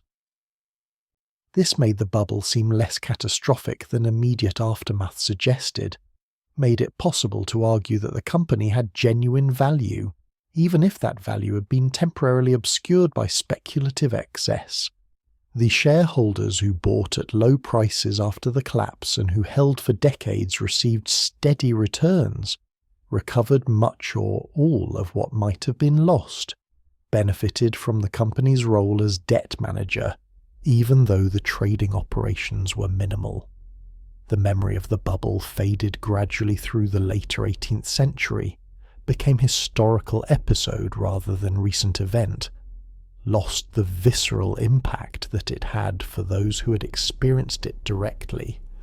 New generations of investors arose who knew the South Sea bubble only as story, who did not have personal memory of the collapse and the consequences, who were therefore more susceptible to new speculative opportunities when they arose. The canal mania of the 1760s and 1770s, the various schemes and bubbles that occurred through the late 18th and early 19th centuries, demonstrated that historical memory alone was insufficient to prevent speculation, that each generation seemed to need to learn the lessons directly, rather than through hearing about past episodes. The term bubble itself, which had been used casually before 1720 to describe speculative schemes, became firmly associated with the South Sea episode, and then became standard terminology for describing any speculation that inflates rapidly, and then bursts. The South Sea bubble provided the template, the example against which later episodes would be compared, the reference point for understanding how speculation develops and collapses. When railway mania swept Britain in the 1840s, observers immediately drew comparisons to the South Sea bubble, noted similarities in psychology and mechanisms, predicted similar collapse and warned investors to be cautious. The intellectual analysis of bubbles, the attempt to understand them systematically rather than simply to condemn them morally, developed slowly through the 18th and 19th centuries. Economists and financial writers tried to identify common characteristics, to understand what triggers speculative episodes and what causes them to collapse, to determine whether bubbles could be prevented or whether they were inevitable features of financial markets. The South Sea bubble served as primary case study for this analysis, provided detailed example that could be examined for patterns and mechanisms, contributed to development of theories about market psychology and about how prices can detach from fundamental values. The modern understanding of the South Sea bubble, informed by access to company records and parliamentary documents and contemporary accounts, reveals complexity that the moralizing interpretations obscured. The bubble was not simply a story of greedy fools losing money they deserved to lose. It was an episode involving sophisticated financial engineering that addressed real problem, government debt that needed restructuring, combined with political corruption that ensured the scheme's approval, combined with speculative psychology that drove prices to unsustainable levels, combined with leverage and credit mechanisms that amplified the movements both upward and downward, combined with information asymmetries that disadvantaged ordinary investors relative to insiders, combined with institutional failures that prevented adequate oversight, all occurring in context of British society in transition from agricultural to commercial economy, in period when financial innovation was outpacing regulatory capacity. The South Sea bubble was neither unique aberration nor simple repetition of timeless pattern. It was specific to its time and place, was shaped by particular political and economic circumstances of Britain in 1720, involved individuals making specific decisions in specific contexts, but it also displayed characteristics that would recur in later speculative episodes, demonstrated dynamics that appear repeatedly when asset prices begin to rise rapidly, when momentum attracts participants, when leverage amplifies movements, when belief in continued appreciation becomes self-fulfilling until it suddenly isn't. The bubble was both unique historical event and instance of recurring pattern, was both singular episode and example of general phenomenon, deserves both specific historical understanding and comparative analysis that draws lessons applicable beyond its particular time and place. The legacy extends through 3 centuries to present day, where South Sea bubble remains reference point for discussing speculation and market bubbles, where comparisons to South Sea are invoked whenever asset prices seem detached from fundamentals, where the episode serves as warning and as case study and as reminder that markets can malfunction spectacularly, that regulation is necessary but difficult, that human psychology creates conditions for speculation regardless of institutional safeguards or historical warnings. The shares that traded in 1720 are long gone. The company has been dissolved for more than a century and a half.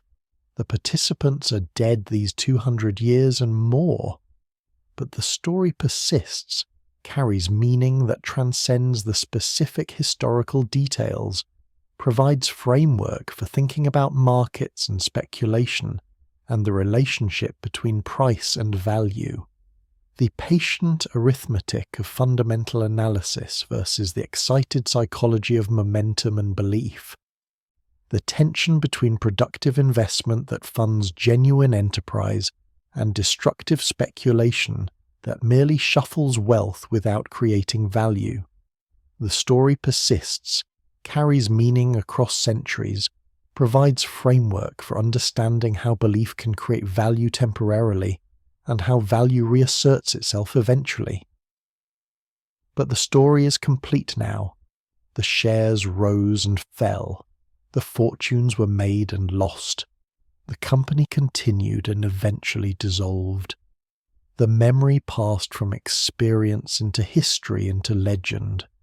What remains is understanding, or the attempt at understanding, the recognition that markets are human creations reflecting human hopes and fears and judgments and mistakes, that prices are not facts about the world but beliefs about value, that these beliefs can be wildly wrong for extended periods before reality insists on correction. Return now to the share certificate from the opening, the document smaller than your hand spread flat, the thick paper made from linen rags in 1720. Picture it resting on a table in candlelight, the engraved lettering announcing the South Sea Company, the handwritten name and number of shares, the date that marked when someone believed this paper represented wealth. The ink has faded from black to brown over 3 centuries. The paper has yellowed and become brittle. The elaborate scrollwork depicting ships and distant shores seems quaint now, seems almost innocent. The dreams of trade and prosperity rendered in copper plate, promises that were sincere when engraved, even if they were never fulfilled. Someone paid perhaps £1,000 for this certificate in the summer of 1720, believed it was worth that amount, believed it would be worth more, believed the South Sea Company represented the future of British commerce and finance. By autumn, that person discovered the certificate was worth perhaps £300, watched the value dissolve day by day as prices fell, faced the choice of selling at loss or holding, hoping for a recovery that might never come. By the following year, the certificate stabilised at value around £150, worth something but not the fortune it had briefly seemed to represent.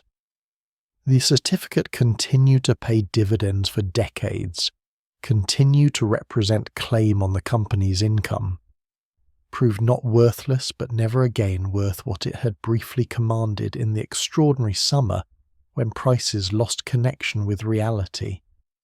These certificates still exist, can be found in archives and private collections, tangible evidence of the speculation that transformed them temporarily into objects of enormous value. They are historical documents now, artifacts of financial history, interesting primarily for what they represent rather than for any inherent worth. But in 1720 they were intensely real, were the physical embodiment of wealth and hope, and ultimately of loss, were things that people bought and sold and worried about and sometimes died over, the paper that connected abstract financial concepts to actual lives, to decisions made and consequences faced, to the human dimension of markets and speculation. Let the names drift away, the directors and the politicians and the investors whose decisions shaped events. Blunt and Walpole and the others, their names appeared in the story because history records them, because understanding what happened requires knowing who acted and what they did. But their individual identities matter less than the patterns they exemplified, the roles they played in dynamics that would recur in different forms with different names in later episodes. Let the names dissolve like ink fading on old paper. Let the prices drift too, the specific figures that measured the rise and fall. £128 in January, £1,000 in June, £290 in September. The numbers documented the trajectory, but the trajectory is what matters, the pattern of rise and collapse, not the specific values that the pattern took in this instance. Other bubbles would have different numbers, different scales, but similar shapes, similar dynamics of momentum and reversal, similar mathematics of unsustainability discovered through the painful process of prices falling until they reached levels that could be sustained. The South Sea Company continued its quiet existence for more than a century after the bubble, paying dividends, holding government debt, providing modest returns to shareholders who valued stability over excitement. The company was what it had always been designed to be once the speculation ended, was the mundane reality that had been obscured temporarily by dreams and by prices that reflected dreams rather than reality. The ships that occasionally sailed to Africa and Spanish America, the small offices in London where clerks maintained the accounts, the annual meetings where shareholders gathered to receive reports and to elect directors, all of this continued in obscurity, attracted no attention, generated no stories worth telling. The ordinary business of a debt-holding corporation, patient and persistent and boring, exactly what the company should have been from the beginning. The government debt that had been the original reason for the South Sea scheme was eventually paid down through decades of surpluses and through economic growth that made the burden manageable. The £50 million that had seemed overwhelming in 1720 became modest relative to government revenue as Britain's economy expanded through the 18th century. The debt problem that had created the opportunity for the scheme, that had provided the legitimate purpose that speculation had overwhelmed, was solved through time and through prosperity, through patient fiscal management rather than through financial engineering, through the ordinary processes of taxation and expenditure, rather than through schemes that promised to transform obligations into assets through the alchemy of rising share prices. The coffeehouses in Exchange Alley continued serving coffee, continued providing spaces where merchants gathered, continued hosting the informal markets where shares were bought and sold. Jonathan's Coffeehouse and Garraway's and the others that had been scenes of frenzy in 1720 returned to their normal functions, the speculation forgotten except as story told occasionally. The wooden tables and benches that had accommodated crowds of speculators now accommodating ordinary commercial business, the tobacco smoke and coffee smells persisting while the excitement dissipated. The physical spaces outlasted the episodes that occurred in them, remained available for future use, for future speculations that would draw crowds again in later years, when new opportunities appeared and when new generations decided to test whether they could succeed where earlier generations had failed. The lesson, if there is a lesson beyond the specific historical details, concerns the relationship between price and value, between what markets say something is worth and what it actually is. Markets discover prices through the interplay of supply and demand, through the beliefs and expectations of participants who buy and sell. These prices are information, are signals that guide resource allocation, are generally useful for coordinating economic activity. But prices are not facts about underlying reality. They are beliefs, are judgments, are collective opinions that can be wrong, that can remain wrong for extended periods, that can detach from fundamentals and then snap back with destructive force. The South Sea bubble demonstrated this on scale that Britain had not previously experienced, provided example that would echo through centuries of financial history. The markets continued, continue still, will continue as long as people trade and invest and speculate.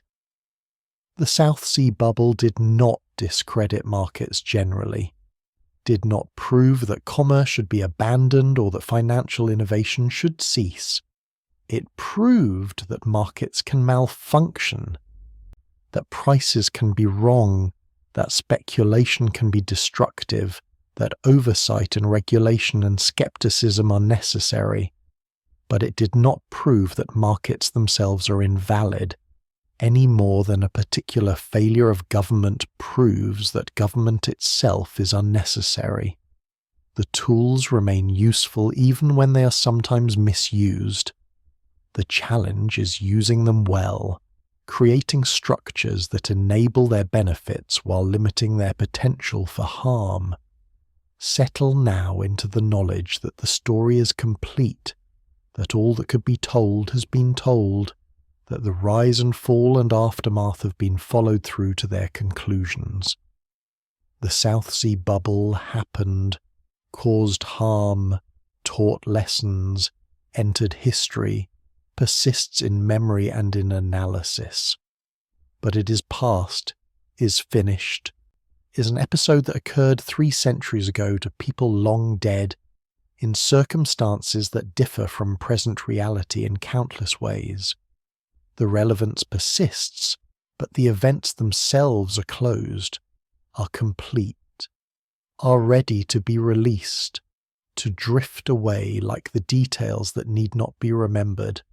like the names and dates and prices that serve their purpose in the telling, but that can now dissolve into the general understanding of pattern and meaning.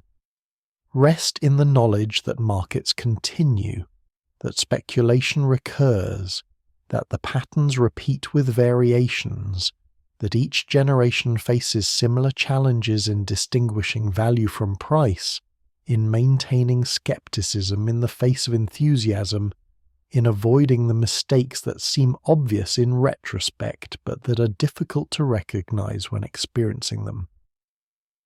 Rest in the knowledge that prices rose and fell, that this was survived, that Britain continued and prospered, that the catastrophe that seemed overwhelming in 1720 became historical episode, became story, became lesson. Only rest now. The ledgers are closed, the final entries recorded, the balance struck. The shares that were worth £1,000 and then £290 and then stabilised around £150 have dissolved into history, their value now only as documents, as artefacts, as evidence of what happened. The certificates rest in archives, under glass, preserved not for what they represent financially, but for what they teach historically. The story is told, is complete, is ready to release into silence. Let the ships that never sailed fade from imagination, the cargoes never carried, the wealth never created, the promises never fulfilled. Let the coffeehouses empty, the crowds disperse, the conversations end. Let the prices stop their fluctuations, settle into stillness, become numbers in historical record rather than causes of joy or despair. Let the whole episode recede into the past where it belongs, into the patient accumulation of historical events that shape present understanding, but that do not require present concern.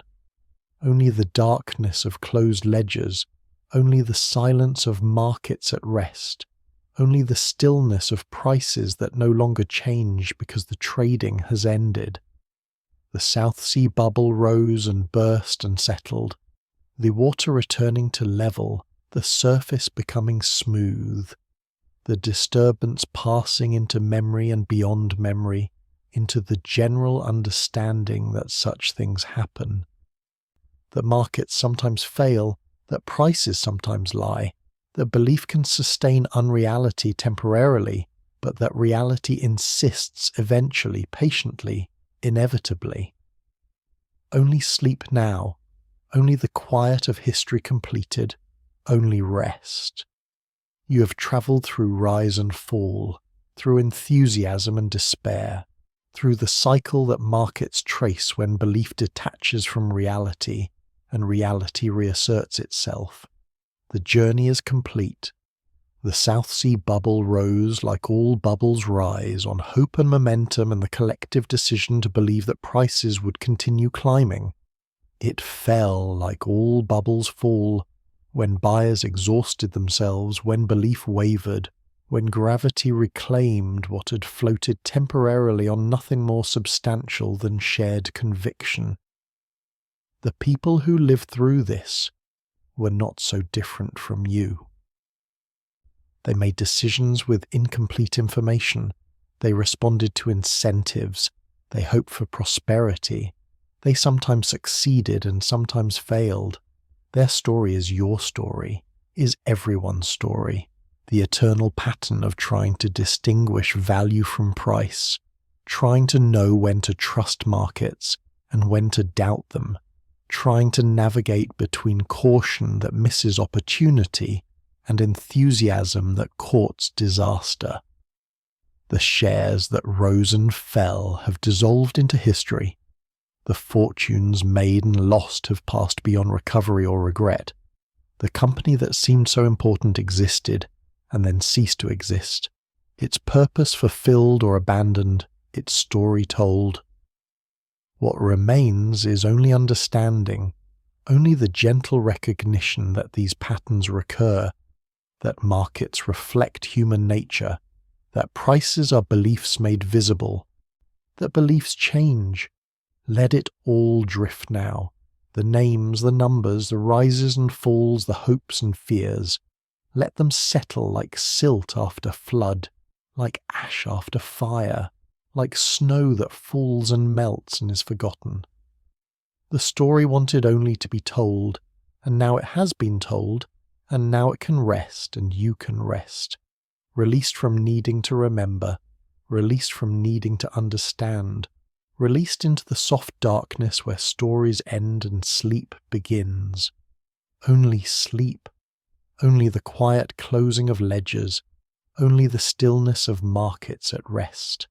Only sleep now, only rest.